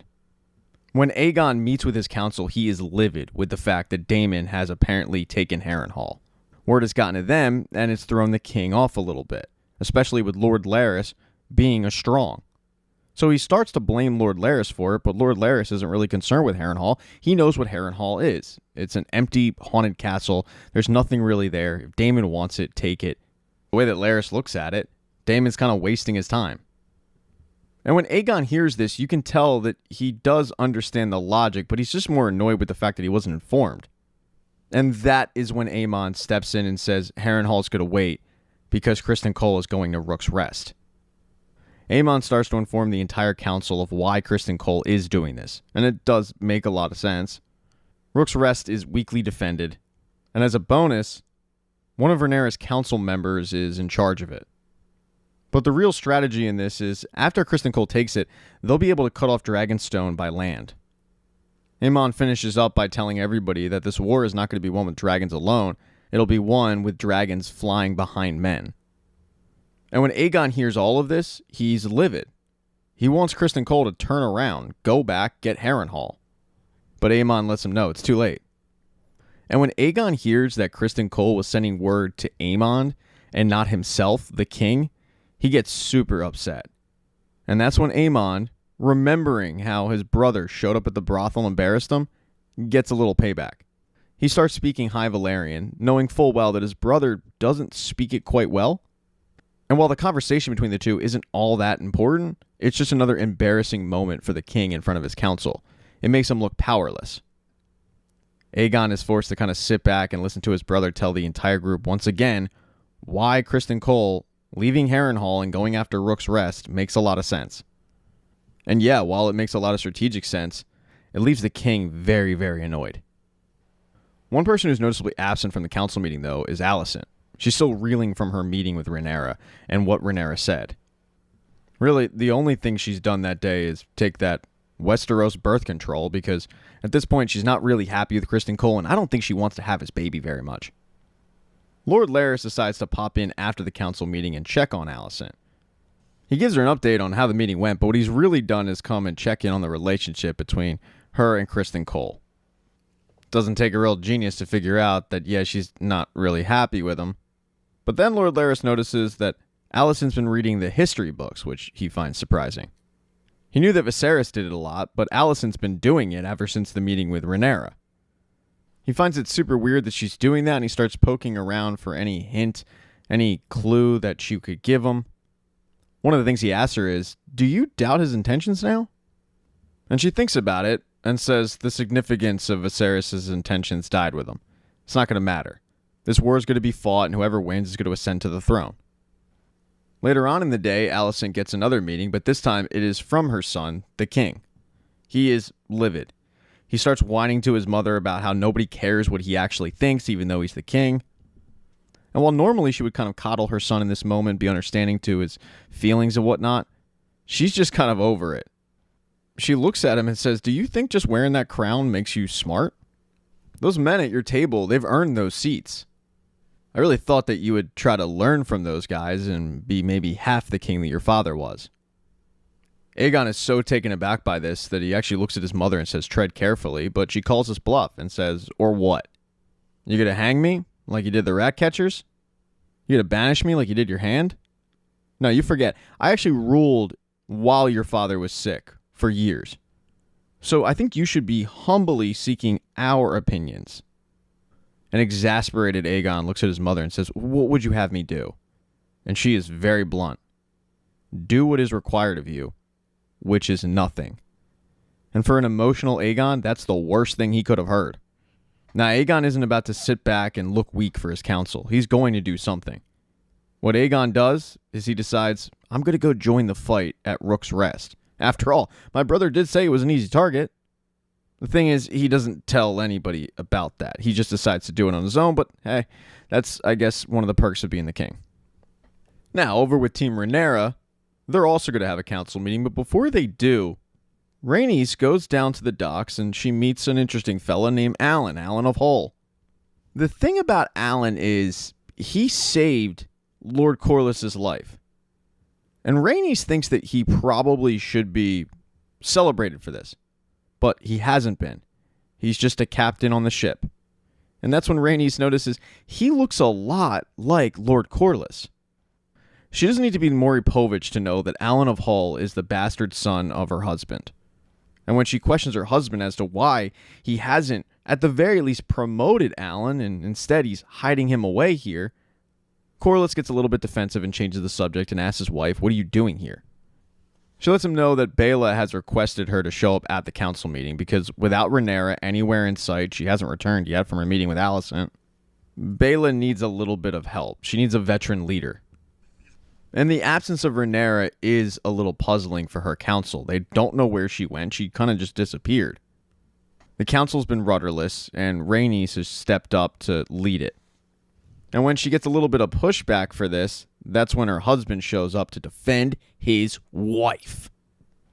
He, along with Rhaenys, question the entire council as to what they can be doing currently, without Rhaenyra there, to help the effort and win this war. Because currently, all they're really doing is complaining. They all kind of have a kumbaya moment. They remind each other that they're all fighting for the same thing here. But for the moment, they're going to have to wait for Rhaenyra to show up. When she eventually does, a couple days later, the first thing Jace does is question his mother on where the hell she was. And she's honest. She says, I went to go meet with Alicent Hightower because I was trying to put an end to all of this. She then gets an update on everything that's been going on since her absence and how Cole has really built his army up. But then she's shocked, like many people, when she hears that Cole is marching on Rook's Rest. Her council starts pushing her to send a dragon. End this. And unfortunately, with the situation being what it is, she knows that they're kind of right. She decides, okay, fine, if we're sending a dragon, I'll go. But then Rhaenys steps in and goes, no, I will go. Because Rhaenys has really been flying this don't use dragons flag far longer than Rhaenyra. She's pushed Rhaenyra not to use dragons. So if they're going to do it, she wants to be the sacrificial lamb, if you will. Also, she is expendable and she knows that. The queen's not expendable. So while Rhaenyra initially said, I'll go, it'll be Rhaenys who takes her dragon and tries to put a stop to Criston Cole's army. With it decided that Rhaenys will take up to the skies, Rhaenyra pulls her son aside and lets him know about Aegon the Conqueror's dream, the Song of Ice and Fire, the whole bit. As Rhaenyra is explaining this to her son, she's completely unaware that she is sending Rhaenys to her death. Because what Rhaenyra, what Rhaenys, what Jace, what the rest of the council don't know is that they're playing right into Aemon and Criston Cole's hands.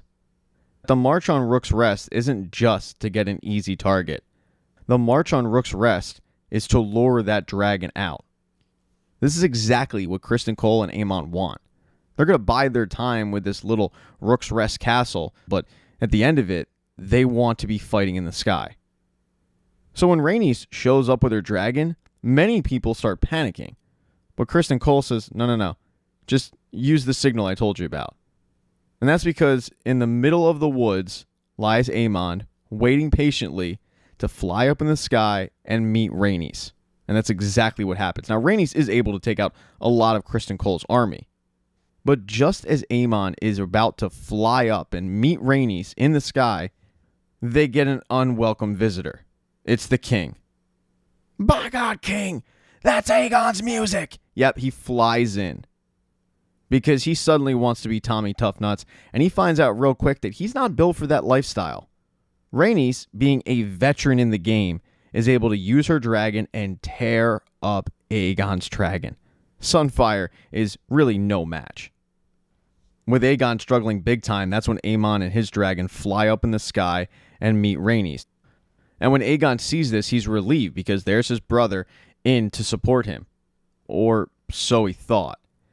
Instead of Aemon coming to the support of his brother, Aemon signals to his dragon to shoot a fireball at the king, knocking the king and Sunfire out of the sky and onto the ground. There's literally no other way to interpret this. This was intentional. And with the king out of the way, Aemon can now focus on Rhaenys. Rhaenys is really skilled with this, and initially it looks like she does defeat Aemon in the sky, knocking his dragon down, but his dragon wasn't down for the count. As Rhaenys is trying to escape, Aemon flies up and is able to completely catch her by surprise, while his dragon chomps down on the neck of her dragon. And that's kind of a death kill. Unfortunately for Rhaenys, her and her dragon fall out of the sky to her death. Now, as for Criston Cole, who was on the ground, he got knocked out, and when he comes to, he sees the destruction that took place while he was unconscious, and it's a lot. I mean, there are bodies left and right. The entire area is charred. He goes to check on the king, but he doesn't find the king. He just finds Aemon. And Aemon isn't concerned with his brother at all. What he's concerned with is getting the cat's paw dagger. And if you're wondering what that is, that's the dagger that Arya uses to kill the Night King, eventually, way down the line. As Criston Cole walks up on Aemon grabbing that dagger, he does ask, where's the king? And Aegon just kind of points with the dagger and gestures he's over there. And if by some miracle Aegon is alive, he is not going to make it. And Criston Cole, who never planned for this to happen, feels horrible and just drops to his knees. In episode 5, Sir Criston Cole proudly brings the dragon head of Rhaenys through King's Landing, thinking that he's going to be welcomed back with open arms. It's going to be a big celebration. Look, they killed a dragon. Unfortunately, it doesn't go that way at all. Seeing this dragon's head actually kind of puts the people's mind in a bad place. He does, however, give credit to Aegon for killing the dragon, even though it was Aemon who did it. And as for Aegon, he's alive, but he's barely alive. He got charred up really, really good, and it's become clear to everybody that they're going to need to name somebody in charge while Aegon tries to fight for his life. At the next council meeting, Alicent stakes her claim, saying, look, when my husband was incapacitated, I led this kingdom. I should do it again. But the council does not agree. They think that this time it's a little bit different because they are at war and they need a guy in charge. And even though Alicent says that Aemon isn't ready, everybody at her council says that he is. Or at the very least, they agree that he is next in line because, well, he's next in line. So while Alicent is terrified of the idea of Aemon being king, Aemon takes his seat at the head of the table and starts getting debriefed on the latest with the Riverlands. For Alicent, she's just forced to listen to all of these orders, which, by the way, includes locking the people in King's Landing because a lot of people want to leave because of Lord Corlys's blockade around the city, not really allowing any food in. But Aemon doesn't want an empty city, so he locks the gates and tells people, unless they have permission to leave, nobody's able to leave. Later on that day, Alicent goes to have a conversation with Criston Cole as they're cutting down the rat catchers, which, by the way, was another order from Aemon. And she confronts him on the fact that he chose Aemon's side instead of her own. And Criston Cole truly believes that it was the right decision because Aemon was next in line. But something's changed with Criston Cole. He realizes that what he decided to do, it just handed over the war to the dragons. He also feels like he spared Alicent from making tough decisions, but as she tells him, I didn't ask you to spare me. Now over with Rhaenyra, the death of Rhaenys sends a shockwave through her council. Lord Corlys is nowhere to be found. He's grieving. The council knows they just lost their most powerful dragon. And to be quite honest, there is a lot of infighting going on her council because there's panic with her council. It's clear that there are some, like Lord Alfred on her council, who just don't really think she's built for this. And while he won't come right out and say it, it's clear by his actions and the way he talks. He has no faith in her. As Rhaenyra sits down and starts to bark out orders, her council kind of ignores her, and they start talking around her, not really at her, not really counseling her. And it's something that Rhaenyra immediately recognizes. She's being left out of this conversation even though she's at the head of the table. And they aren't the only ones who are ignoring Rhaenyra or just leaving her out of the conversation completely. Her own son is doing it. He's going to go talk with the Freys on his mother's behalf because the Freys leave a direct path where they wouldn't need Daemon and his army. Later on that day, when Rhaenyra meets with Mysaria, she's unaware of what her son is doing. And she starts to vent to Mysaria about how she is being ignored. With Rhaenyra losing Rhaenys, it's kind of propped Mysaria up a little bit in power. She's become a confidant to the queen. Rhaenyra's big problem is she wants to be involved in this war because, after all, it's about her.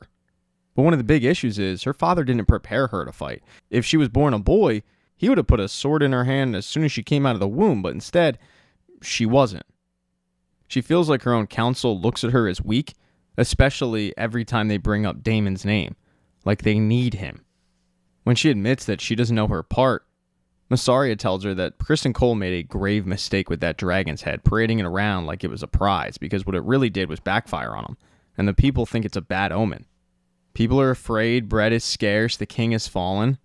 And the whispers that go around King's Landing is the fact that when Viserys was alive, there was peace, and now there's not. Rhaenyra casts that aside because, after all, it's just whispers. But Mysaria says, don't just cast aside the thought of your subjects. There's a lot of people in there that support you. Mysaria then reminds her that there's other ways to fight a war. And that's something that Rhaenyra hadn't even thought of, the power of the people. So with her blessing, she sends a servant back into King's Landing to kind of churn up that rumor mill a bit. After talking to Mysaria, Rhaenyra meets with Baela.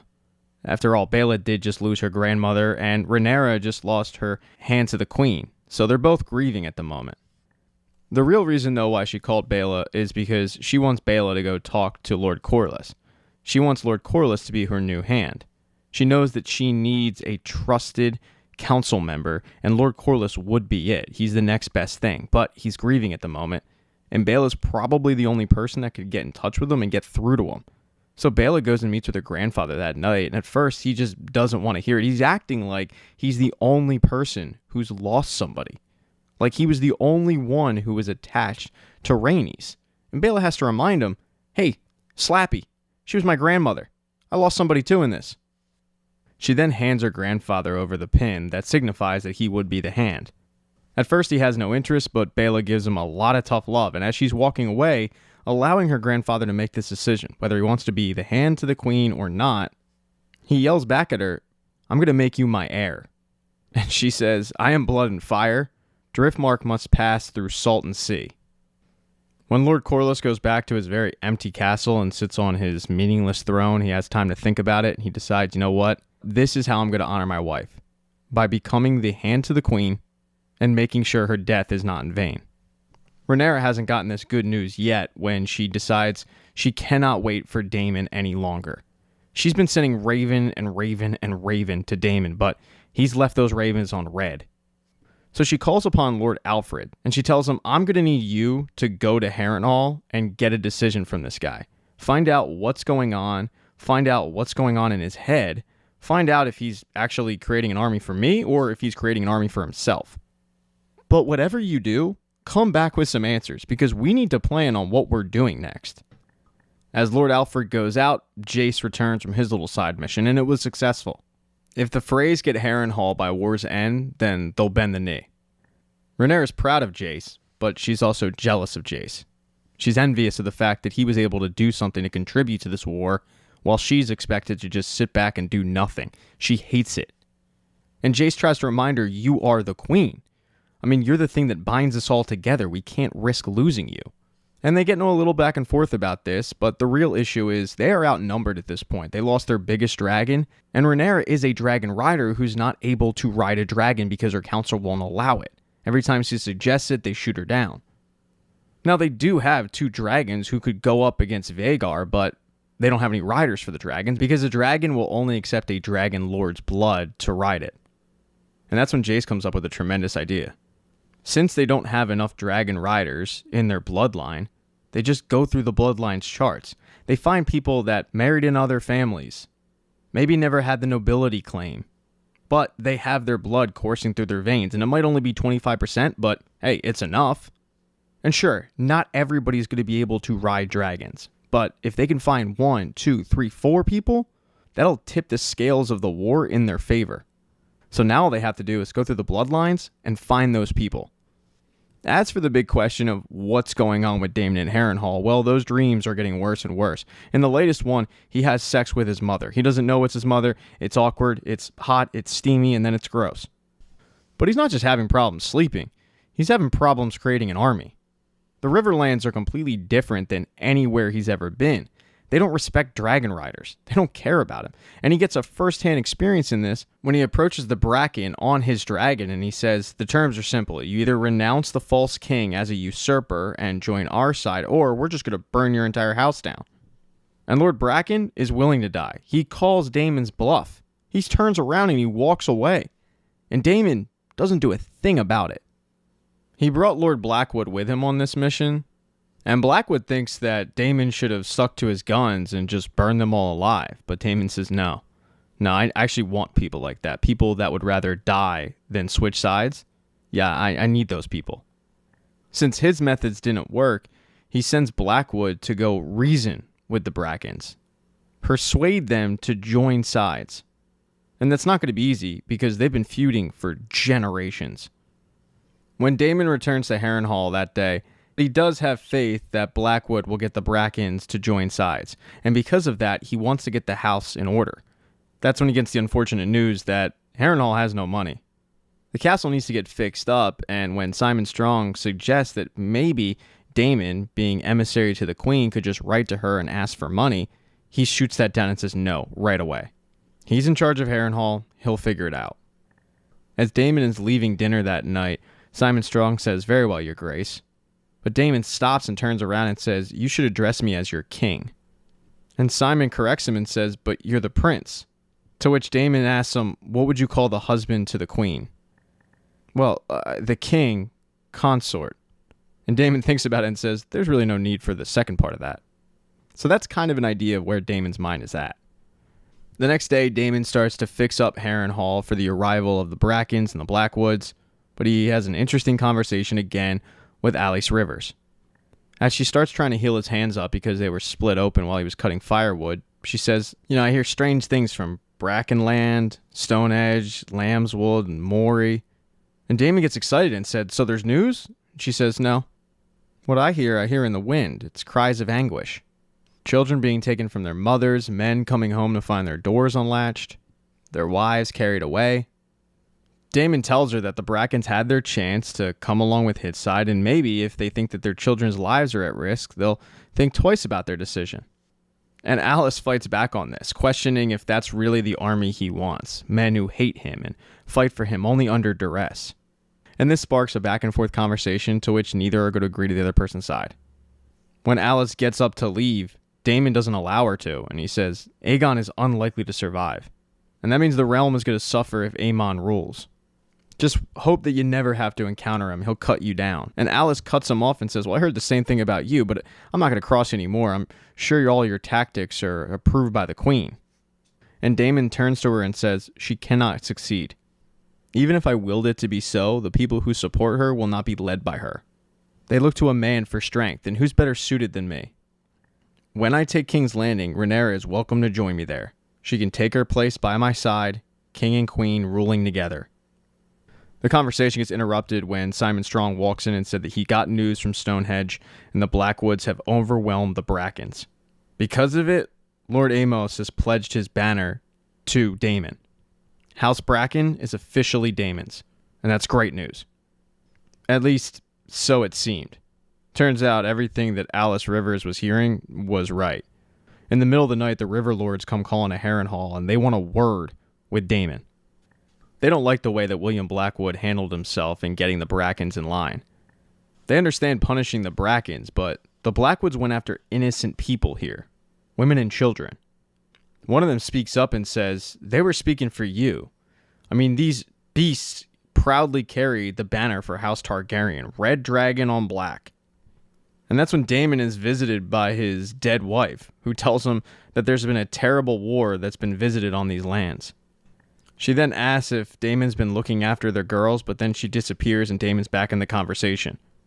Hearing the River Lords just tear him down, saying that they're not surprised. After all, this is a guy who ordered the death of a child in his mother's arms. The final blow is when one of them steps forward and says, "Know this, interloper, the Riverlands are an ancient place. Watch closely by the eyes of old gods and new. And dragon or no dragon, we're not raising our banners for a tyrant." So Daemon might have the Brackens, but he lost everybody else. In episode 6, Rhaenyra decides to enact Jace's plan, and she calls on Sir Steffon Darkland. She feels like he's got enough blood in him where he could possibly be a dragon rider. And she tries to convince him on hopping on this dragon. It's not easy. He doesn't initially want to do it, but he's loyal to Rhaenyra. What she's saying does make sense, and if he does it, he's a legend. So everybody escorts Sir Steffon to the dragon pits as Rhaenyra and Jace look on to see if their master plan is going to work out. It seems to be going well. The dragon even nods his head down. But once Sir Steffon gets a little too cocky with it, thinking that, hey, I got this thing in the bag, this dragon, Sea Smoke, is becoming mine, that's when Sea Smoke decides to play the Uno reverse card, and he lights everybody on fire. Well, at least 3 people that were closest. Rhaenyra, Jace, and anybody else flee, and Sea Smoke does the same thing. He gets out of there. So not only did Rhaenyra's plan go up in smoke, literally, she also just lost a dragon.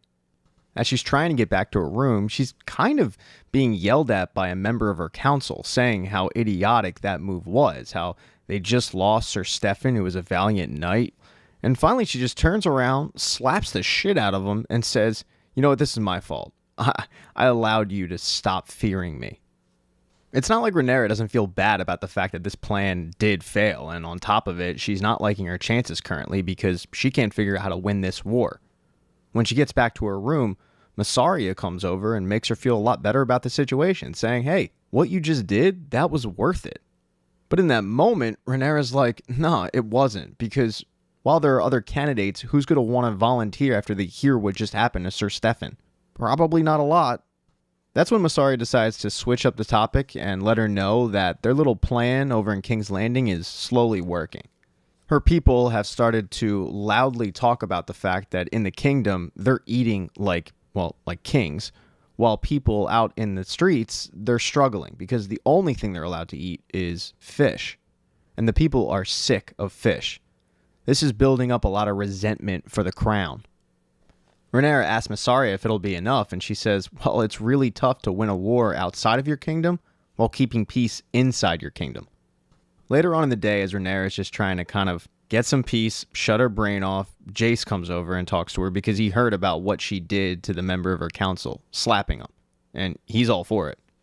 But she starts venting to him about the fact that she is not this precious Fabergé egg. She is a queen, and she needs to fight for her ruling. She doesn't want to just sit in the castle and wait for defeat. She wants to go out there and seize a victory.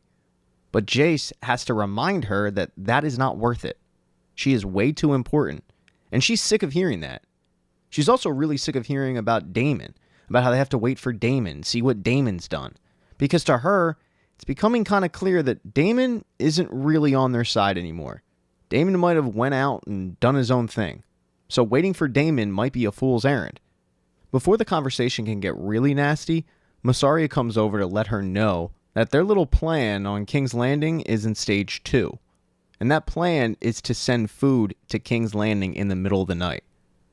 Not only will this piss off people, but it'll drum up support for Rhaenyra. People will forget about the fact that they were the ones who set up the blockade. They're literally the ones keeping food out of King's Landing. But the genius thing is, they didn't send enough, which causes even more pandemonium in the streets and more vitriol for the crown. And while they send this food off, over in King's Landing, Aemon is furious because Tywin Lannister's brother is ready to march on Harrenhal, but he wants an escort from Aemon and his dragon. And the reason why is because there's this random dragon that is just surrounding the Riverlands. They don't know where this thing came from. They're a little worried, and they're not moving until Aemon shows up. And Aemon is pissed about that. He feels like, as the king, or at least the sitting king, you don't summon him. He shows up when he wants to. That's the whole thing about having power. So he reams Tywin out. He also demands that the council break the blockade, and he wants them to use the Triarchy, which Alicent tells him that's not a good idea. Your father knew that. That's just dumb. They can't be trusted. But Aemon, he's not here to listen. He's here to give orders. And once the meeting is adjourned, he pulls Alicent aside and he fires her. He basically asks her, what is your role on this council exactly? And when her answer is, I've been doing it for a while, he says, yeah, your time is done. You served the crown well, but I think it's time that you're off the council. Alicent realizes that there's no getting through to Aemon. He's power hungry, and if she thought that Aegon was bad, Aemon's a lot worse and a lot more hard-headed. Later on that day, Aemon meets with Lord Larys, and Lord Larys lets him know that people in the city are not happy with the lack of food. And Aemon can't understand why people are even mad at him. He didn't force the blockade, but Lord Larys says that's not really the point. They're looking at you to make this right. Lord Larys then takes his opportunity to pitch himself as hand to the king. Now, he doesn't come right out and say, I should be your hand, but he makes mention of the fact that Aemon has yet to name a hand. And Aemon totally swerves this guy. He tells Lord Larys, yeah, sure, that's a great idea. Call up Otto Hightower. His loyalty to his family has never once been questioned.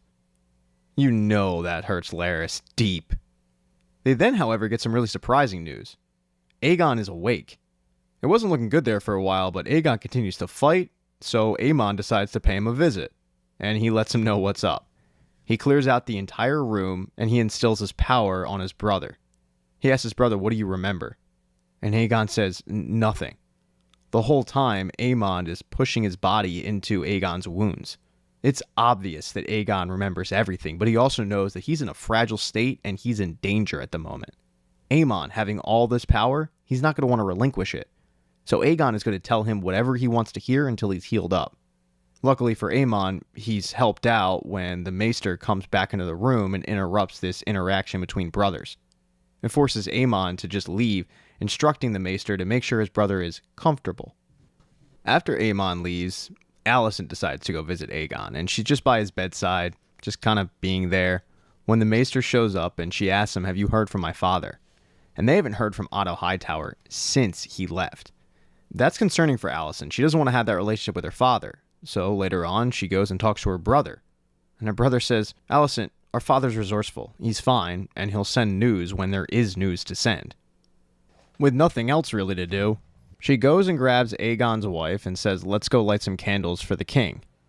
But man, they picked a bad time to do so, because that morning, Rhaenyra's food arrived. It caused pandemonium in the streets, just as planned. And as her and Helena are leaving the church, they are accosted by people in the streets. One dude even throws a fish at Alicent, hitting her right in the face. She's now a fish face. But the people are seriously angry. And as Alicent and Helena get in their carriage and they're hiding for safety, they can hear outside the people yelling, "Long live Queen Rhaenyra." While that was going on outside of the castle, inside the castle, Lord Larys was doing his best to little finger his way to power. He went to the king's bedside and he gave him a cold dose of reality. "Bro, you're never going to be the same again. People are going to pity you just like they pity me. All you have left is your mind. And you'll use it to your advantage because people will look down on you. They won't think that you're capable of anything. So, use that. But just know, your life's in danger now because of your brother." And Aegon, knowing all of this is true, is crying, but he does ask Larys for his help. Word, however, of Mysaaria's little plan has gotten back to Mysaria, and she gives an update to Rhaenyra on how it went. She gives Rhaenyra the update, but Rhaenyra's only response is, "I don't think I can win this war. I mean, even my own son doesn't have faith in my capabilities." She confides in Mysaria that she fears that she's lost Daemon. On top of it, she doesn't have the dragons to compete with Vhagar, and she has no real army. With Rhaenyra continuing to beat herself up, Mysaria tells her a story about how her father raped her. After that, she'd said that she'd never trust anyone in the world again, but she trusts Rhaenyra because she feels like she's best suited to be queen. Because of the fact that Rhaenyra has treated Mysaria like an equal, she'll always have Mysaria's loyalty. She then walks over and gives Rhaenyra a hug, but that hug leads to kissing. We have lesbianic action. They're kissing, it's getting down, and then it gets interrupted by some guy. He walks in, it gets a little awkward for the two of them, but he lets him know that Sea Smoke was sighted, but he was sighted with a rider, and they don't know who that rider is. So Rhaenyra takes off on a dragon to find out who's commanding Sea Smoke. And the person who might be commanding Sea Smoke is Adam of Hull. Adam is related to Alan. Alan actually got asked by Lord Corlys to be his first in command on the next ship, but Alan didn't really have any interest in it. He knows who his father is, and he goes so far as to shave his head from being white, so he doesn't want any handouts. But Alan was nowhere near Adam when they were attacked by a dragon, and that dragon got real close to Adam. We don't know what happens, but it didn't seem like Adam died. And then finally, over at Harrenhal. Folks, this is going to blow your mind. The nightmares are continuing. And it's getting to the point where Daemon is pissed off about it. He actually attacks Sir Simon Strong and says, "Stop doing this." Simon had to calm him down, and eventually Daemon does calm down, but he's still freaked out, especially when he sees Alice Rivers later that day. He makes his little spat with Simon Strong look like a handshake. He screams at Alice that he's done with this entire place, but she doesn't back down like Simon does. She gives it right back to him. She tells him, "Oh yeah, right, this is kind of your thing, right? If something doesn't please you, you run away." They then somehow get into a conversation about how Rhaenyra didn't even want the crown, with Alice pointing out maybe that's why his brother gave her the crown, because she wasn't bloodthirsty for it. She reminds him that Viserys never wanted it himself. It came to him, he did his best. Because of the fact that Alice shoots him straight, he asks for counsel on how to deal with the Riverlords. Her advice is that House Tully isn't the biggest house in the Riverlands. It's not even the richest, but it's the most stable. And the Tully's wisdom has kept the river houses in line for centuries. And even though the current Tully in charge is really no use, Oscar Tully, who's the next in line, well, those river houses aren't raising their banner as one unless he says so. Daemon asks her for help and she says do nothing now, but in 3 days' time, the winds will shift. While Daemon waits, he has yet another nightmare. Although this time, it's with his brother, and his brother is mourning the loss of his wife. But unlike reality, Daemon was actually there for Viserys in this moment. It's a little bit of growth for Daemon. And maybe he's rewarded for it, because when he snaps out of it, Simon Strong lets him know that Grover Tully is dead. Oscar Tully is now in charge. And Daemon, remembering what Alice said, asks Simon Strong, how exactly did Grover Tully die? And Simon says, well, he was old, obviously. Alice Rivers tried to apply her skills, but there was just simply nothing more to be done. Once Simon Strong leaves, though, Daemon breaks down, sobbing. In episode 7, Daemon is still having issues at Harrenhal with nightmares, but he does get a bit of good news when Oscar Tully, the new Tully who's in charge, shows up with all of the Rivermen. And let's be clear, Oscar Tully does not like Daemon. He hasn't forgotten the way that Daemon treated him the last time he was in Daemon's presence, which Daemon chalks up to the fact that he wasn't useful last time he was in his presence. But even though Oscar Tully doesn't like Daemon, he's willing to grandfather's commitment to Rhaenyra. And for Daemon, he thinks, great, okay, it's all settled. I've got the Rivermen and their army behind me. Let's do this thing. But Oscar Tully says, not so fast. Just because I'm giving you my support doesn't mean they will. Let's not forget, I'm young. There's really no reason for them to follow me. Oh, and by the way, they all hate you. So we're going to have to convince these guys to follow you. That's something Daemon wasn't exactly planning on. He was told that the Tully house kind of runs things in the Riverlands, but okay, fine. He'll go out there, he'll play the game. He starts out by addressing the group saying that let's just put everything that we had happen behind us. Let's usher in a new dawn, a new beginning. And then Oscar Tully says, yeah, I'm with Daemon. That's what my grandfather would have wanted, and I'm too young to argue about it. But the other Rivermen do push back because, as Oscar Tully correctly predicted, they don't like Daemon. And Oscar handles himself very, very well. He does this by punishing Lord Blackwood for his atrocities. All of the Rivermen despise what Blackwood did, and Blackwood continues to say, I did what was necessary, and I did it for Daemon. It's one of the reasons why they don't want to follow Daemon. They feel like Daemon supports this kind of behavior. So when Blackwood bends the knee to Oscar Tully, it would be understandable if this little teenage boy just said, okay, I've got somebody on my side, but he doesn't. He commands the guards to take him into custody, and Lord Blackwood looks right at Daemon and says, come on, man, have them release me. I did this for you. Oscar then says that if Daemon wants the armies, he will be the one to be the executioner of Lord Blackwood. And even though Daemon doesn't want to, because he kind of has this mafia-like loyalty, he knows that he needs that army, which means he lifts up his sword and he cuts Blackwood's head off. But the nightmares aren't done. Although there are a lot less nightmares this time. The next one involves his brother, again, Viserys, although this time Viserys is close to being on his deathbed. He's looking frail, skin falling off, and he's talking to Daemon about how he never wanted the crown. And he knows that Daemon always wanted the crown. But then he looks at Daemon and says, do you still want it? And that's a question that Daemon's been battling with since he's gotten to Harrenhal. If Daemon were to take the crown for himself, he would be betraying his wife, Rhaenyra, who is busy trying to figure out exactly who just rode her dragon. She's able to track down the dragon rider, and it is, in fact, Adam of Hall. And she doesn't know Adam.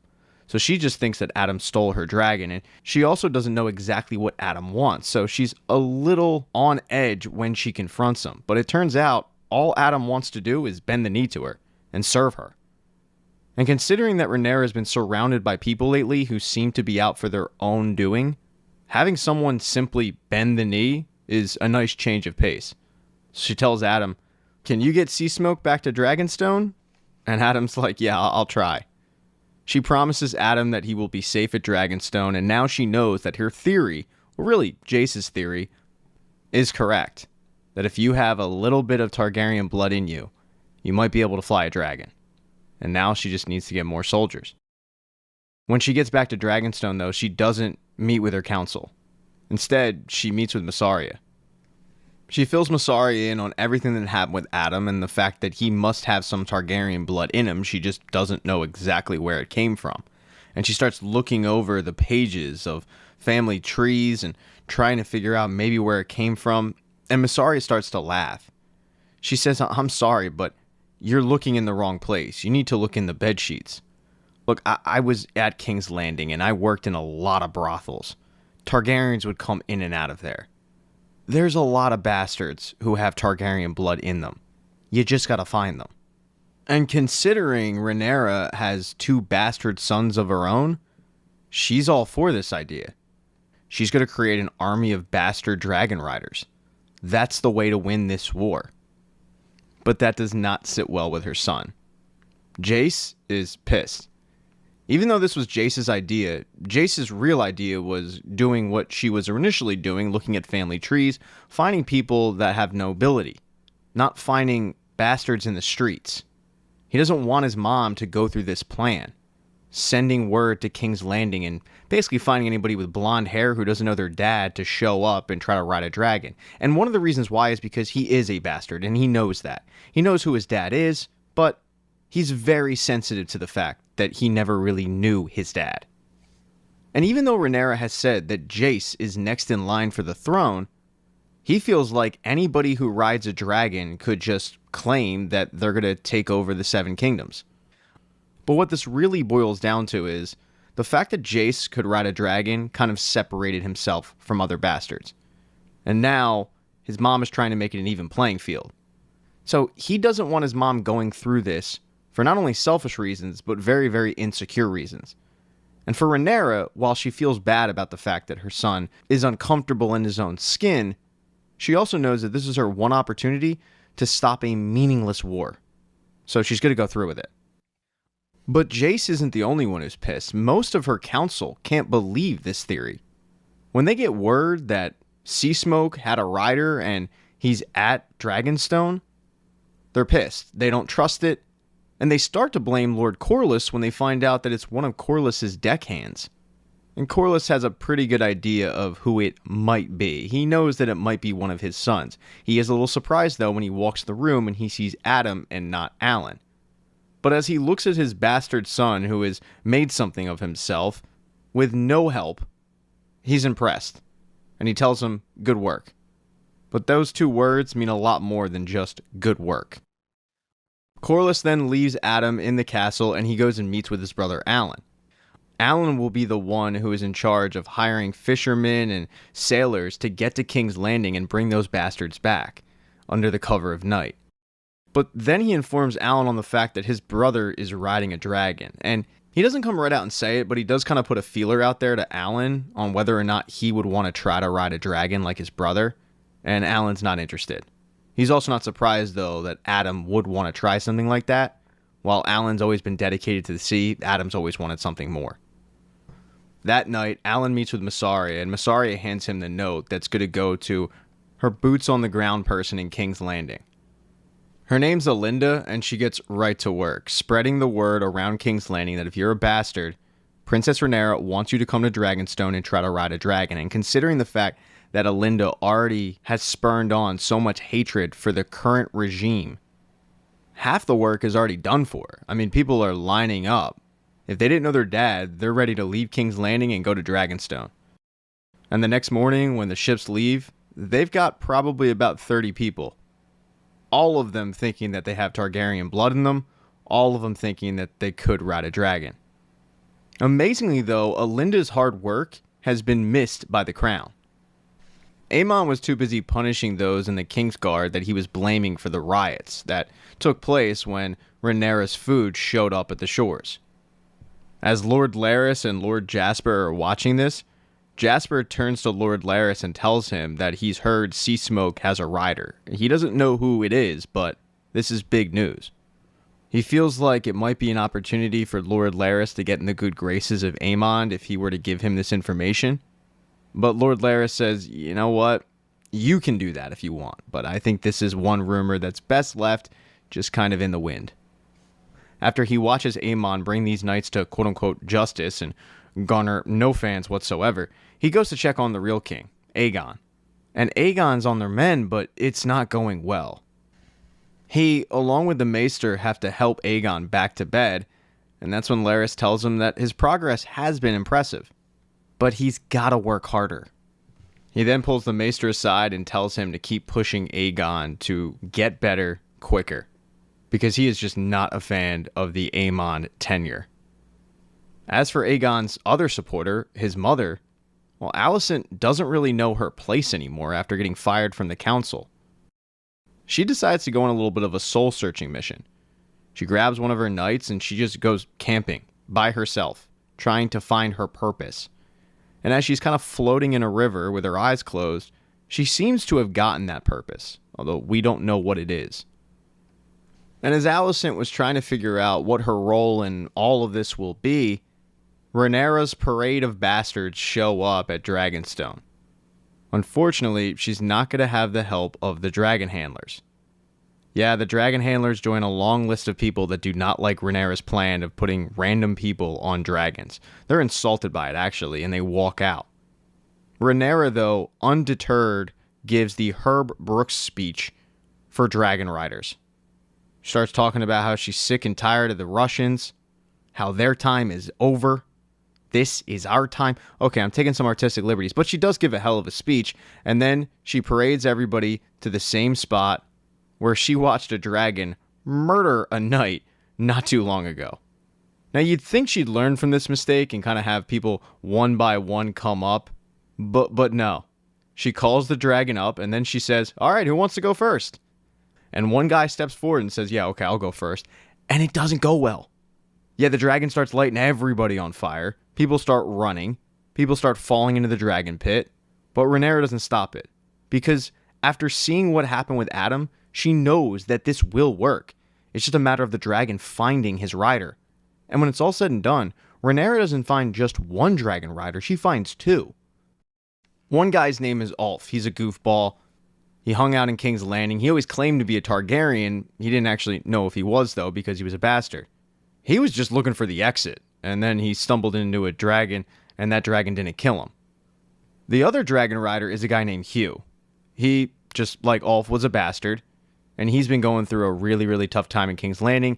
He recently lost his daughter due to starvation, so he was a mixed ball of emotion, and he tamed the biggest dragon.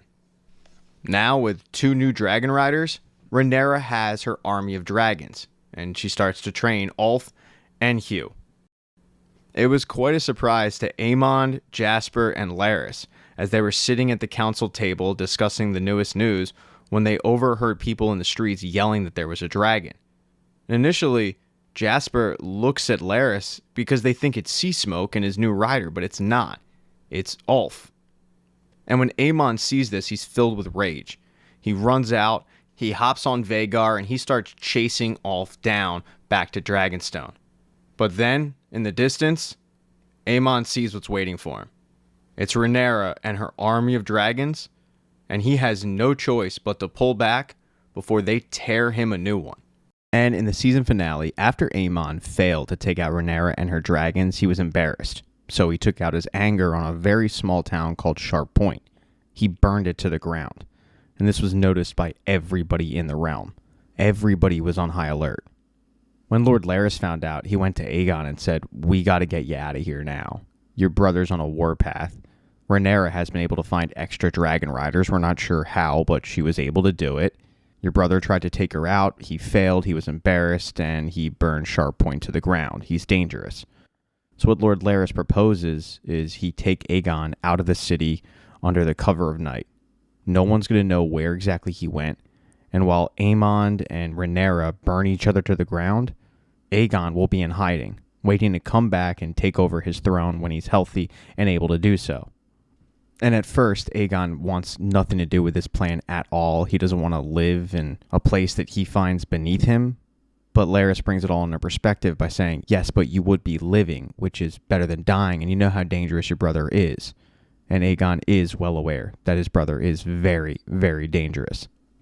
When his brother returns to King's Landing, he finds out that the way that Rhaenyra got these dragon riders was putting the word out to poor people that if they thought they had Targaryen blood in them, they could come to Dragonstone and see. In response to this, Aemon says, well, then we're just going to have to check every single ship in and out, which his council lets him know is not going to go over well with the people of King's Landing, but Aemon doesn't care. Ignoring his council has become kind of a trend for Aemon since he's become sort of king. Tywin Lannister finds this out when he has to go and have a conversation with the Triarchy, which he's totally against, but it's all about getting rid of the blockade. In return, the Triarchy want the Stepstones, which, in order to get the deal done, Tywin says fine. But then there's one more catch. Tywin has to win over the commander of their fleet. It's a guy named Shirako Lohar, and he is quite a character, and he puts Tywin through the ringer. First is mud wrestling. The second is Tywin has to sing in front of everybody. And when it seems like Tywin has done just enough to win over Lohar, Lohar tells him that he wants Tywin to impregnate his wives, plural. All the while, Tywin can't quite be sure if Lohar is being serious or not, but he needs Lohar. He needs Lohar's men to break the stronghold. And then there's probably the first member of Aemon's council to learn that Aemon doesn't listen to anybody. It's his mother, Alicent. She's returned to King's Landing with a new sense of quote-unquote purpose, and she thinks she has an idea of what she wants to do. Leave. She wants to grab Helaena and leave. She sits Helaena down, and Helaena admits that she enjoyed her life much more before she was queen. So Alicent asks her, what would you think about leaving this place? And Helaena asks, where would I go? And before Alicent can answer that question, Aemon comes in the room and interrupts them, telling Helaena that the crown needs her. Because Helaena is a dragon rider. She just never took to it. She never had any interest in it. She doesn't want to burn people. But she has the ability to do so. And now Aemon's freaking out because Rhaenyra has more dragon riders and he needs some. When Helaena tells him that she's not interested in the job, Aemon doesn't take no for an answer, grabbing her and trying to drag her to the dragon pit. And Alicent has to step in and say, I will remind you that she is still the queen. To which Aemon snaps back, yes, and so were you once, and we saw where that got us. That's when Alicent just dresses him down, letting him know that his childish actions are what got us to this point, like burning the town of Sharp Point, because he was embarrassed. How every single time he's insulted, he has to lash out because it makes him feel strong.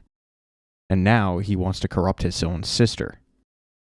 Aemon reminds his mother that their lives are now threatened, and he asks her, would you not have us prevail? But Alicent says, not like this. And Aemon, realizing that he's not going to win this argument, just walks out, planning on picking up the conversation with Helaena later that day. But after this conversation with her son, after what her son did, Alicent knows that she needs to take some kind of action. So she goes to the maester and she says, I need to get out of town and I need you to be quiet about it. Meanwhile, later that night, Aemon does have that conversation with Helaena. He tries to convince her to come along with him to Harrenhal, burn the army that Daemon has, and let the enemies see their strength. But Helaena has once again no interest. Instead, she says, what happens if I say no? Are you going to burn me like you did Aegon? Because she knows about it. She then proceeds to make a prophecy that Aegon will once again be king, because he hasn't seen victory yet. But Aemon, he will die, swallowed up in the god's eye, to be never seen again. Upon hearing this, Aemon says, you know I could have you killed for this. And she says, it wouldn't change a thing. Yeah, for the first time in a long time, Aemon is legitimately scared. He's got Rhaenyra's new dragon riders to worry about, and now he's got his sister's prophecy. And Rhaenyra is feeling pretty good about her chances because of these new riders. She tells Corlys this.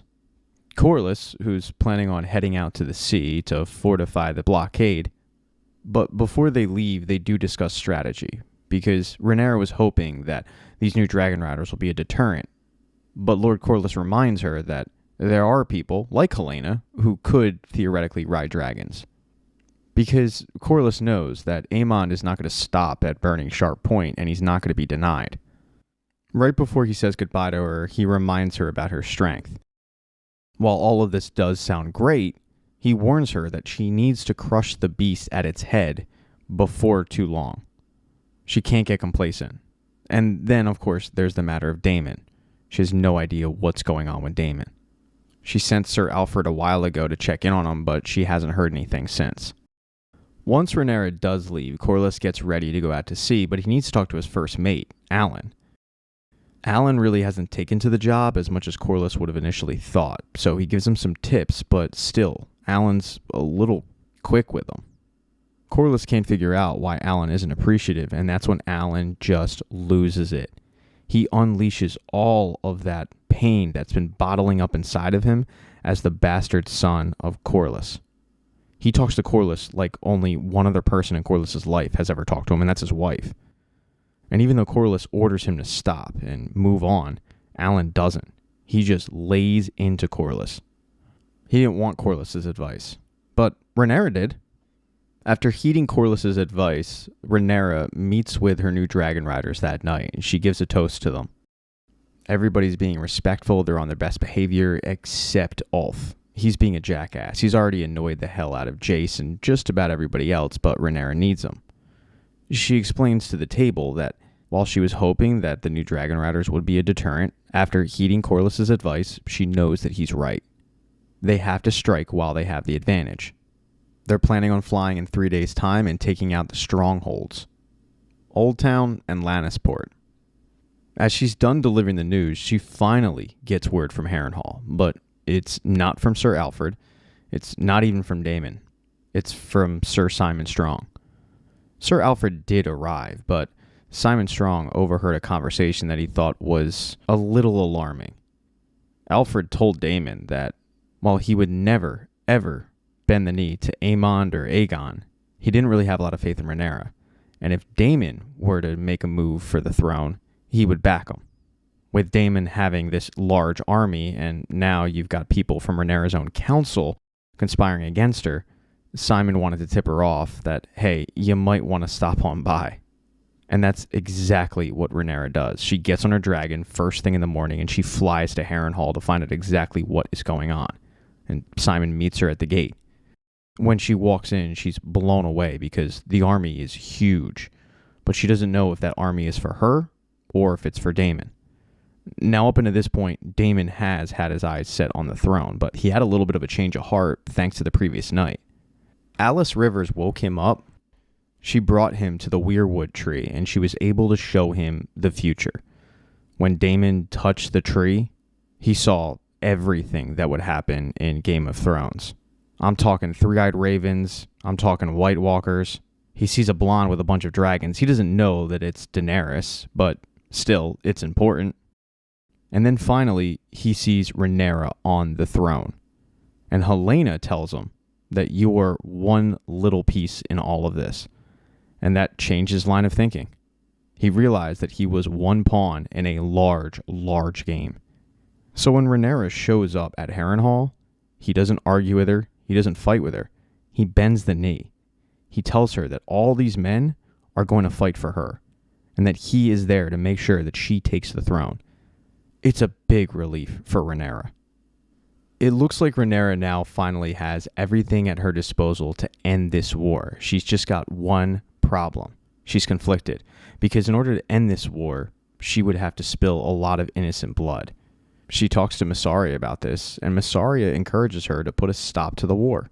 Yes, there will be innocent blood, but she is the rightful queen. When Rhaenyra goes to bed that night, she's thinking that she's going to wake up the next morning and get ready for battle. However, she gets interrupted that night because she has a visitor, and she's surprised. It's Alicent. Alicent now has seen the error of her ways. It was Rhaenyra who came to her earlier trying to put a stop to this war, and Alicent didn't want to hear it. And now the roles are reversed. And Rhaenyra's finding that kind of hilarious and ironic. They have a little bit of an argument, a pissing contest really, and finally Alicent gets to the reason why she showed up. She does have a plan. She tells Rhaenyra that Aemon will soon fly to join Cole in the Riverlands, and when he does, Helaena as queen will be the crown's authority. If Rhaenyra were to show up at King's Landing when that happens, Alicent guarantees that they will open the gates, they will lay down their swords, they will allow her to claim the throne. There will be no bloodshed spilled. Rhaenyra likes the idea, but there is a little bit of an issue. Aemon isn't the king, that's Aegon. So she asks, what about Aegon? And Alicent explains that Aegon is broken. He's never going to be the same again, and she's pretty sure that she could convince him to bend the knee, but that's not good enough for Rhaenyra. She screams at Alicent, "You know, if I am to end this war, I must put an end to the opposition and take Aegon's head. You know this. So it's got to be a son for a son." Alicent has to ponder this for a little bit. She's conflicted. It is her son after all, but eventually she just nods and says, "Okay, fine." And if you're wondering what Alicent gets out of all this, she just wants to take her and Helaena and get out. She's done with the wars. She's done with royalty. She's done with petty fighting. She's just done. There's one little issue with Alicent's plan. She was unaware of the fact that Aegon was not in King's Landing. After thinking on it, he took Lord Larys' advice, and he and Lord Larys were already in a wagon sneaking out of the kingdom. But either way, the next morning, Alicent heads back to King's Landing. Everybody prepares for battle. And we even get an update on some minor players, like Rhaenyra. Looking for a bigger purpose, she thinks she found it. She found a dragon. Oh, and Otto Hightower, he's locked up, but we don't know by whom. And that is the end of Season 2 of House of the Dragon. Thank you so much for getting this part of the recap. I really appreciate it. Consider subscribing to the channel. Hit thumbs up if you like this recap. Smash that thumbs down button if you thought it sucked. Do me a favor. If I mess something up in the comment section, make sure to be really, really rude and snarky about it and put something like, "LOL, did you even watch the show?" No, I didn't. I guessed all of this stuff.